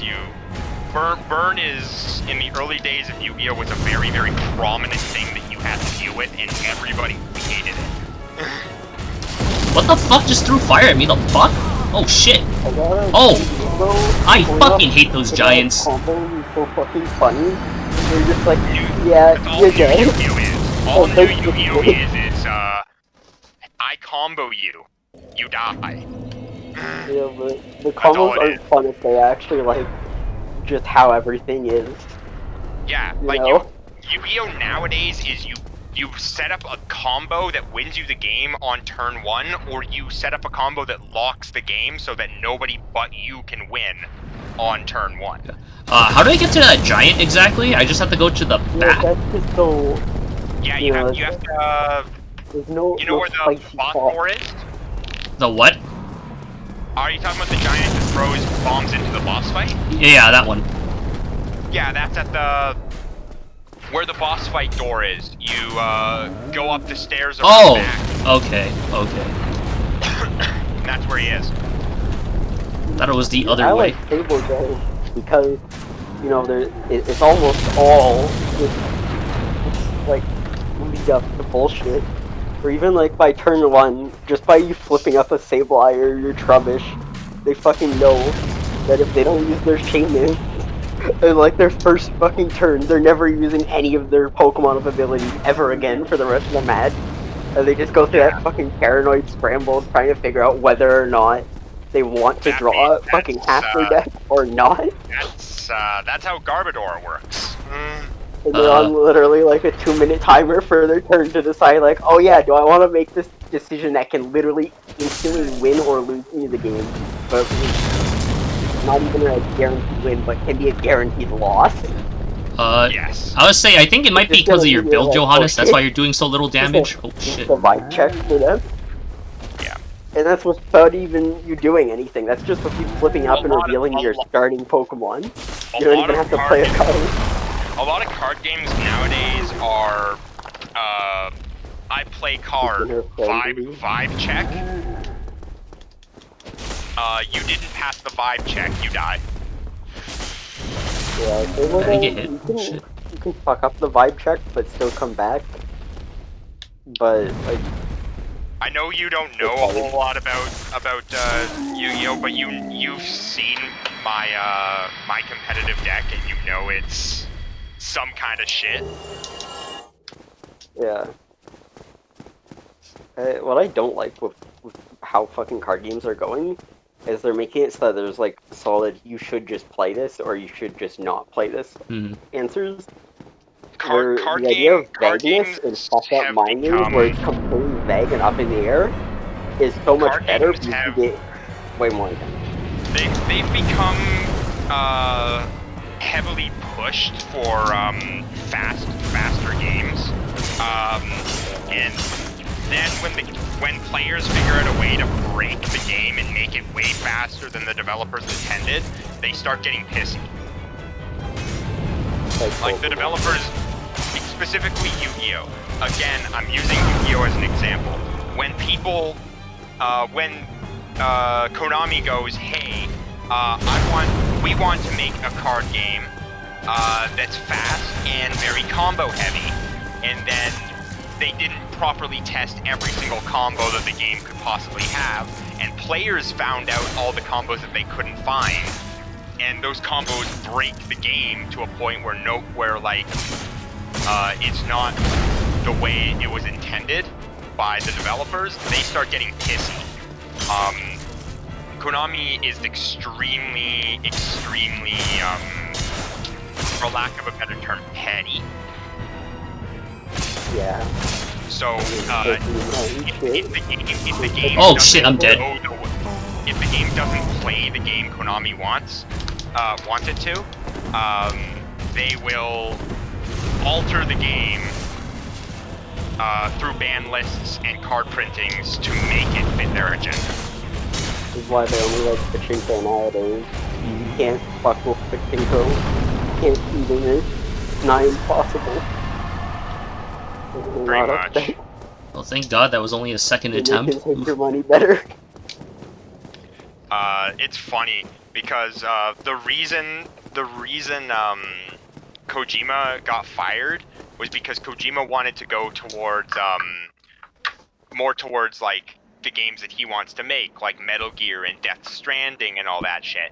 And Konami was just like, mobile games are the future of gaming. I was gonna say, also, he also spent a shit ton of money on music license too. Kojima got fired for being based as fuck and saying that Metal Gear, games like should the be good and not Phantom Pain. microtransactions. The Phantom Pain, the soundtrack for the Phantom Pain has so many super popular songs that are like, wow, this must have cost a lot to get the royalties for. Yeah, what's it called? If I recall, he spent way over the fucking budget, and that's one of the reasons why they got fucking pissed at him, and I was like, oh, fuck. No, they were getting pissed at him before the game yeah, was even but like that kind of was like the nail in the coffin, though. Or one of the nails. Like, I mean, there was a bunch of other like shit, too. You have The Man Who Sold the World, Man-Eater, The Final Countdown, Take On Me, Kids in America, Rock the Casbah, Rebel Yell, like Only Time Will Tell, Africa, In the Air Tonight, Love is a Battlefield. Like, I heard those songs, most of those songs actually fit the game, though. They do. They all the songs that he chose, like, even You Spin Me Right Round is on here. Like all of the songs that are on the Phantom Pain soundtrack are songs that Kojima, one, enjoys, two, is part of a time period where the game takes place, where those songs would be the popular songs of the time, and it's fitting and good. They're fitting songs, they're good songs, they fit the time period, they're songs Kojima personally likes. They just objectively work. He did a great job with the soundtrack for the game, but it cost half the game's development cost. Like, Kojima paid that over, like, he paid the game's development cost, and then he was like, time to put music in the game. How much did the development for this game cost? Couple million? How about half of that goes into the royalties for the music? Actually, if I recall, it's more than half, but yeah. It's around half. I think it's supposed to be like 60%, actually, some shit like that, so I'm like, fuck, that's a lot. 60% is 10% over. Yeah, but that's still, like, that 10% actually determines a lot when it comes to, like, the millions, though. You have to consider that, though. Yeah, I know. That's why, but because of percentage, that's why I said around half. Like, it's only 10% over the 50%. If it was, like it's still a lot of money. That 10% of, like multiple $1 million is still a lot of fucking money.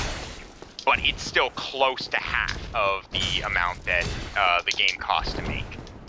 I'm still surprised that, like, the fucking, sometimes card game companies, even like Pokemon recently, like, how do you not have playtesters who understand what to look for to break the game, so that you can at least, like, even know what you would or should ban because it will still cause issues in the future, rather than having to ban everything but the thing that is fundamentally bullshit? Or, you know, avoid printing shit that is fundamentally fucking stupid. Prior to the past couple of years, Magic had really good R&D. Because they employed pro players. They employed pro players into their R&D team to help them playtest the cards and make sure they wouldn't break any old cards.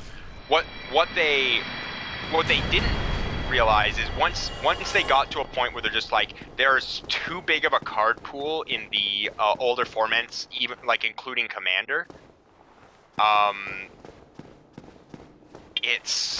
They decided, hey, the only thing that we're going to be playtesting for now is standard legal sets. For our mimics, one-time spawns? No. They're not one-time spawns? Mimics are one-time spawns if you kill them. Yeah, that's why I'm asking you. That's why. Oh, yes, they are one-time spawns. If you kill that mimic, there is no fighting that mimic again. Yeah, I mean, that's why I'm asking right now, because I'm just like, okay, fuck it, I'll just kill it right now. Oh, Crystal Hellberg. That's alright. You could have thrown a Lloyd's Talisman on it. Oh, doesn't that kill it? Was in it. No, it puts it to sleep and you can reach inside it. Hmm. You would have 4 chances to see if you could farm for a simple what? What you can do is a symbol of avarice. The hell's that? It's the mimic head hat. Oh. It ups the amount of souls that you gain per enemy killed by quite a lot. Yeah. And it ups your discovery rate. That sounds pretty solid, yeah. Yeah, but it hurts you. How much does it hurt you? It slowly dwindles away at your health. Okay, that sounds... Not by too much. Yeah. Not by too much. The way you do it is you throw a Lloyd's Talisman on the Mimic, right? The Mimic opens its mouth, you check inside the Mimic to see what it has. And because it's a different roll every time, even if you take the item that's in the Mimic, you didn't kill the Mimic. So the Mimic is still there even though you have its item. So you go to a bonfire, and you reset. And you come back to the Mimic, and you throw your Lloyd's Talisman down. And you keep doing that until it produces the symbol of avarice. You can do it in Dark Souls 3 too, you just have to use Undead Hunter Charms instead.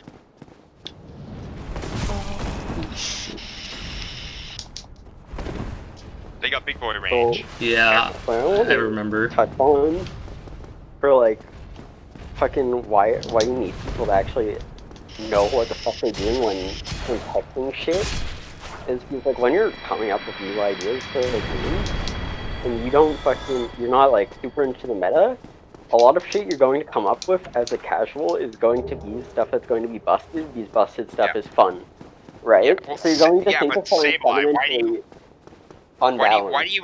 Why do you think that there have been so many cards that break older formats that have been coming out in the recent couple years? It's because of that thing I told you about. They stopped playtesting for Legacy and Modern, Vintage, and Commander.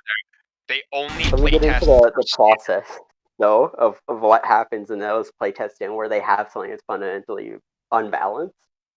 Oh, that fucking game, GTFO. Like, they're not going to be aware of how to really make that thing combo consistently because, you know, they're fucking whatever, you know, they're pretty casual. They're not thinking, hey, how can I just drive my entire deck around this to just fucking exploit this because it's bullshit?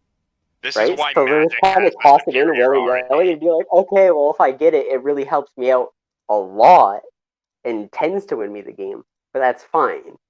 But then when people actually get it, they go, okay, I'm just going to make sure I can get this consistently like 80+% of the time and basically win off it almost always.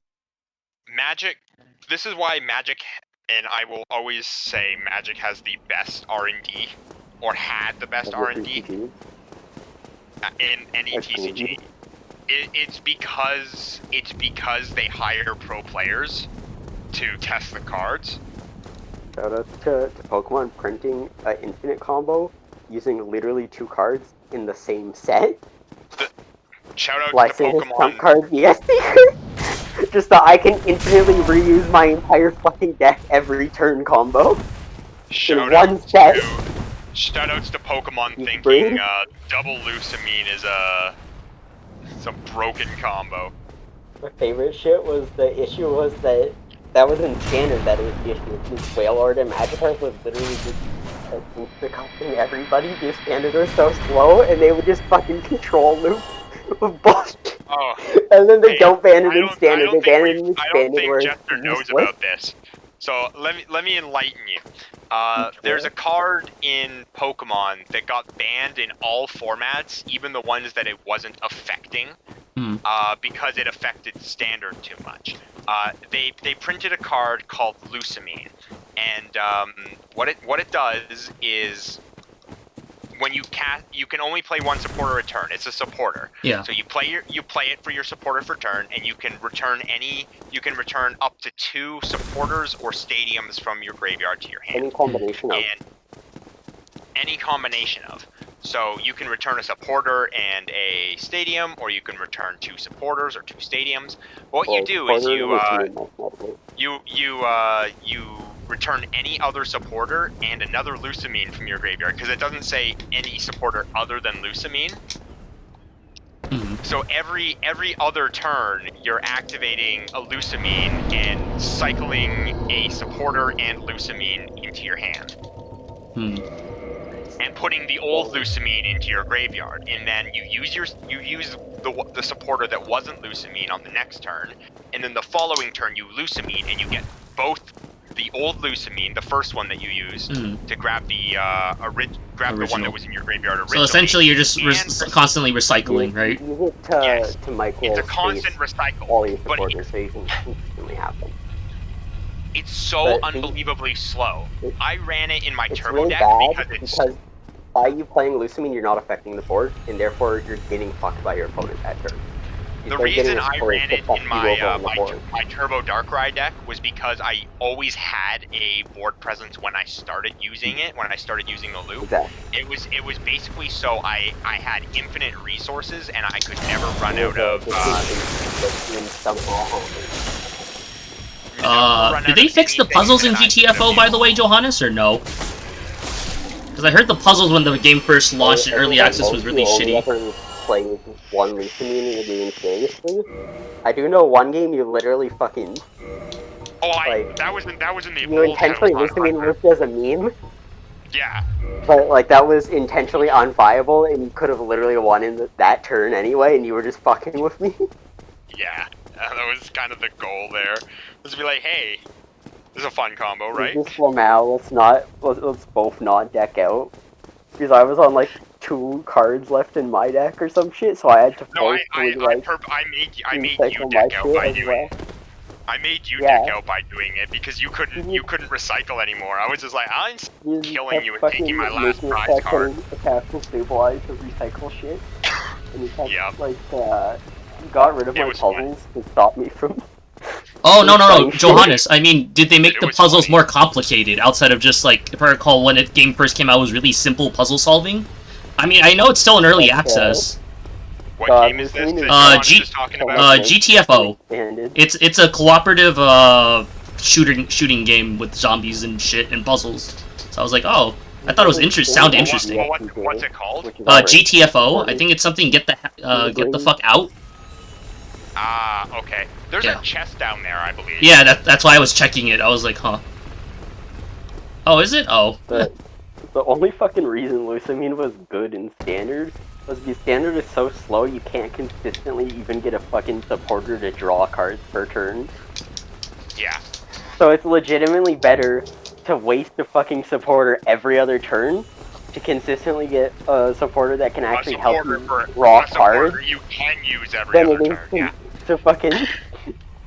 than it is to actually just run a bunch of draw cards because they're all shit. Yes, Jester, you climb that raft. Yeah, no, I was just checking. I was like, huh. That is the one you climb. Standard, the times that it has been good were, like, Black and White era to X and Y, and also late Gen 4. Actually, all of Gen 4 Standard was, like, really base lord shit. Gen 3 was bullshit, though. Can we talk about, Gen 3 is when they didn't understand balance that was reworking. The Gen 3 EX sets? Gen 3 EX sets, like, the later ones are, like, interesting. Like, for example, OG Scizor EX is actually a well-designed card. But they're broken. Almost every card in the EX, like, every good card in the EX sets are broken. They're, like, absolutely busted. Isn't that one busted like the most busted Sableye in the game from an EX set too? No, it's from a late fucking Diamond and Pearl set. Which Diamond and Pearl era was stupid anyway. It was Stormfront that Sableye came from. Well, yeah, but Diamond and Pearl era had that table. I have the card in my hand right now. Shit and Lost Zone is actually like a 1,000 billion% based mechanic that is just good. Yeah, but it introduced the Lost Zone shit. It brought us like Dual Ball and Junk Arm. Dual Ball. And Pokemon Collector. Can we talk about Dusk Ball? Ball? Any free Pokemon? Can we talk about how based Dusk Ball is though? Dusk Ball. Dusk Ball, God praise Dusk Ball, hell yeah. Dusk Ball is based as shit. I love that card so much. The funny shit is it actually did have synergy. With, it did, with Explorer's Map for the Sinnoh Underground, which like you Scry for on an item. Yeah, it doesn't change Scry the fact for that on the an card item isn't though? good though. Base. Like that's not even card advantage, so it's not that good anymore. But being able to like look at the top 4 cards of your deck and rearrange them as you fucking please, and put some of them on the bottom of your deck even, and just rearrange them however from top or bottom of your deck, wherever you want to do with those 4 fucking cards that you look at from the top of your deck. You're talking about Dark Souls, right, Johannes? Just to make sure, when you said you're not investing in Vitality. Why wouldn't you invest in... Oh, is it Dark Souls 3? Yeah, he's talking about Dark Souls 3. Oh, yeah, that makes sense then. If it's Dark Souls 3, invest in Vitality if you're gonna PvP, but otherwise, don't. Oh, what the fuck do I do in this corner? The fuck do I hit it? Oh, nope. Did I ever fucking tell you how quick Belba and Bryson Man got banned? What the fuck do I do down here? I was there, my Less than a month. Yeah, I was there. Like 1 month? I saw it all get banned. I was playing actively at the time. It's so funny. The card isn't like it's a better milk what card. What do I got here? Like, there's my Night March deck, my Eels and shit, my Haunch Crows. Very average. Oh yeah, shout out to people wanting Haunch Crow banned, unironically. Yeah, that was stupid. I remember when people wanted Ditto banned. Fucking Ditto. Do you remember when people wanted Blacephalon banned? Yeah. The 80 billion fucking copies of Roller Skates that I have. Yeah, but Roller Skates is a base load card and people don't understand. Come on, piece of shit. Come here. There it is. There's my Dusk Ball. People who say that Roller Skates is a bad card are stupid because they don't understand its 1.5 card advantage and you really can't fucking fly over. Just on that fundamental fact alone of it on average being 1.5 card advantage, therefore it is a god tier card. Oh hey, Jester, I wanna ask a question. Yeah, I want to see if you can understand why the community hates this card, but they think it's like bad, and then Sable and I think this card is fucking like god. Almost the fucking Bill, which is just draw 2 cards, and Bill was a 4 of in every deck. No, I'm talking about Crasher Wake. You mean Crasher Wolf? Crasher Woke, yeah. Lord. So it's a supporter called Crasher Wake, and you discard 2 water energy cards from your hand, and you can just search your deck for any 2 cards to replace them. And you're saying you guys think it's broken, or you guys think it's okay? I think it's fucking great. It's such a good card. That you can only run 1 of. It's absolutely underrated, in my opinion. It sounds really useful, actually, for, like, you can pick any card you want, right, after discarding 2 water? The only issue is discard 2 water. It takes your supporter for the turn, but you discard 2 water, and you can search up any 2 supporters are. There's a supporter card that is just discard your hand, draw 7, when you can literally dump your entire hand, and then just draw 7 cards. So, can you please repeat what you were saying, Snake, because I couldn't hear you with Sable talking? Yeah. So it's a supporter. It takes up your supporter for the turn. But you can discard 2 water energy cards from your hand. If you do, search your deck for up to 2 cards, put them into your hand, shuffle your library. Sorry, shuffle your deck. So basically, you're searching your entire deck for any 2 cards. Yeah. Any 2. So you discard 2 water energy. It takes up your supporter for the turn, but that doesn't matter. Yeah, because you can always get it back next turn, right? Yeah. Half the time you're running a when you're running this card, you're running a turbo water deck. Yeah. Which uses a card called Aqua Patch, which is an item where you take 2 water you take a water energy from your discard and put it on any of your bench Pokemon. So basically, it synergizes. You play Crash or Wake, you discard 2 water energies, you go search up 2 Aqua Patch, and you use 2 Aqua Patches to accelerate onto your Pokemon. So it's more of the synergy with another card that makes it more useful, right? From what I'm understanding. Yes, but the card itself, but it also decked in is the thing. It also decked in. Anything else? You can get stuff other than Aqua Patch. Aqua Patch doesn't even need to make it good. I mean, you said you can pretty much get any card from them. That's the standard thing I go for. What the fuck? The hell just hit me? Another card that people want, a card that people think is way too way better than it actually is, but I still think the card is gross in its own way. Is a Honchkrow GX. So it has an ability that says, as long as it's your active Pokemon, your opponent can't play any Pokemon Tool, Special Energy, or Stadium cards. So that shuts down half the decks in the format. In one card that shuts down half the all new cards to block though, yeah. Oh, wow, fucking Jesus. Force it out of the active. The reason it's as good as it is because there's a card called Duskstone, where if your first Pokemon is normally you can't evolve on your first turn or the first turn a Pokemon is on the field. You have to wait a full rotation to evolve. If your first Pokemon is a Murkrow and you have a Duskstone in your hand, it lets you search your deck for a Honchkrow and evolve it regardless. Immediately, right? Immediately. So regardless of whether it's turn 1 or it's the first turn it's entered. Evo Soda, but on Crack, Evo Soda doesn't let you do it for first turn. But it works for every Pokemon, but it's not that good. Basically, what you do is you set up Honchkrow on turn 1 and shut down your opponent's deck, and it has a fairly decent attack, but its GX attack is what makes it good. Is if you're deciding to play a mill deck with a bunch of hand control and a bunch of deck control, a bunch of top decking, it's called Unfair GX. That's a community name, right? Convenient name, right? The name of the move is called Unfair. What kind of food were you getting, Johannes, at your brother's birthday? That was quote-unquote tasty. Oh, shit. Yeah, so not only do you get to look at your opponent's hand, but you also get to discard 2 cards of your choice from their hand. So you get rid of their 2 most important cards, you get hand advantage, meaning you know every card that's in their hand. Yeah. Oh, fucking bitch. It doesn't do any damage, and you can only use it once a game. But it's extremely good for no reason. It does a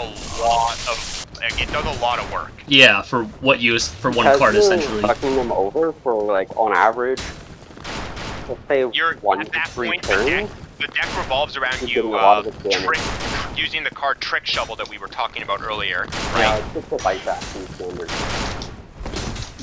I'm not talking about in standard. I'm talking about expanded, right? God, how come you didn't do that fucking last time? I'm so mad about that. So basically, what you're doing is you're doing the mill strategy with hand advantage. You're able to shut down all of your opponent's bullshit, and you can play Muck, which doesn't Muck shut down only your opponent's abilities, or does it shut down yours and your opponent's? Oh, the pizza was homemade. That's pretty nice, dude. What kind of pizza was it? Just pepperoni, or pepperoni with other toppings? Oh shit, hello?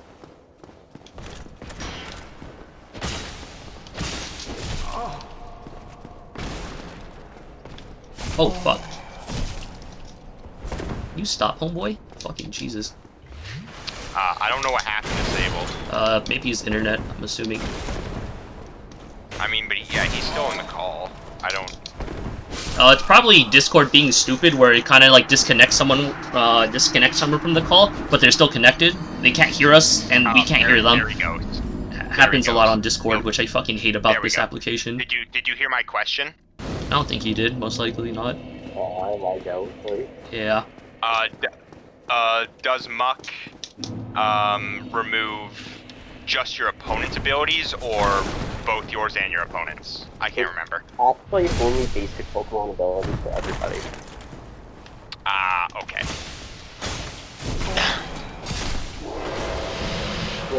So you can set up Honchcrow and Muck and just sit on it. Hmm. For standard, most of your Pokemon with abilities are evolved, and for expanded, it technically is good, but that's only for forcing your opponent to start playing their basic abilities to help them draw really earlier.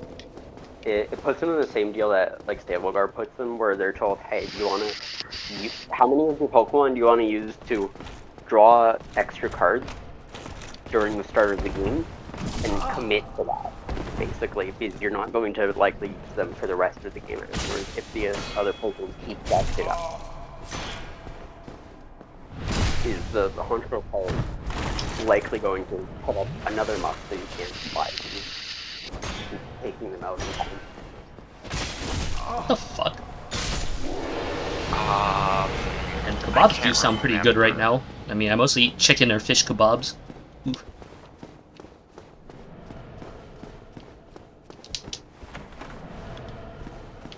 Am I still lagging out? No, we hear you, we hear you.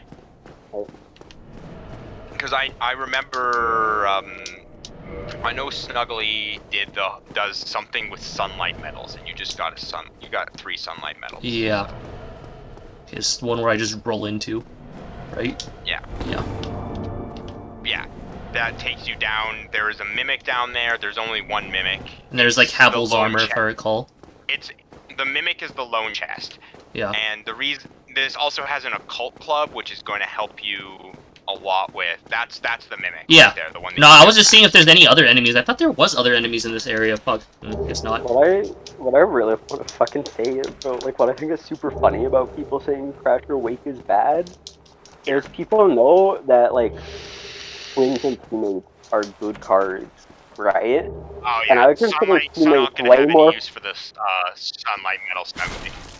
Teammates is way more situational than Crasher Wake is because it requires one of your Pokemon to get knocked out. Twins is less, but it's like only good on decks that are going to be behind in everything. Because you have to be losing to use it. So like, Oh yeah. Crasher Wake just worked. So Sable, do you remember? Do you remember what Emery does? Emery Lurker of the Lock for Magic. Yeah. The artifact mermaid. Yeah, I made that deck, and it's absolutely disgusting. It has like 20 ways to go infinite. 20 completely different ways to go infinite. Like, and then multiple ways to do. Pulls an artifact from the grave. Okay, She costs 3, and then she costs 1 colorless less for each artifact, and then it enters the battlefield. You mill 4, and then you can tap her. And cast artifacts. You can tap her and cast artifacts from your grave. It's a blue and 2. Okay, I was gonna actually end the stream now, just because like I have other things I need to do, and I just streamed earlier today for streaming early because I'm busy tonight. Right. So yeah. Okay. Sable, you want to hop in game chat or music lounge and just chill for a bit? Oh, you just got back, CD-ROM? Jesus fucking Christ, dude! I mean, I'll be streaming tomorrow, Dark Souls probably CD, so should be fine. I haven't talked to you for a while, so I might as well hop in music lounge in case somebody actually wants to play games. Sure. I mean, I don't know how Dark Souls 3 handles their magic, Johannes, and I'm assuming it's your first playthrough, so you know. It's MP based, so you have a magic bar. Yeah, I think you told me that Dark Souls 2 and 3 has that system instead. Yeah. And it took me 2 tries, CD-ROM. You have an Estus flask that's just an Estus flask for your magic. Yeah. I got better CD-ROM, I just wasn't used to the controls in set Fortress. So I was like, oh shit, what do I press again? Because I'm so used to playing Okami and... Well, not really Okami, it's more of, I've been playing Animal Crossing and doing a lot of resets for that piece of shit. Ugh. Oh, and I guess Link's Awakening, technically, but yeah. Okay, I'll see you guys tomorrow. If not, I'll be on the Discord and shit like that, so yeah. Okay, I'll see you guys... Oh, what the fuck? Let me exit, motherfucker. Jesus Christ. Oh, piece of shit, okay. Okay, I'll see you guys tomorrow. Okay, have a nice night. Bye-bye.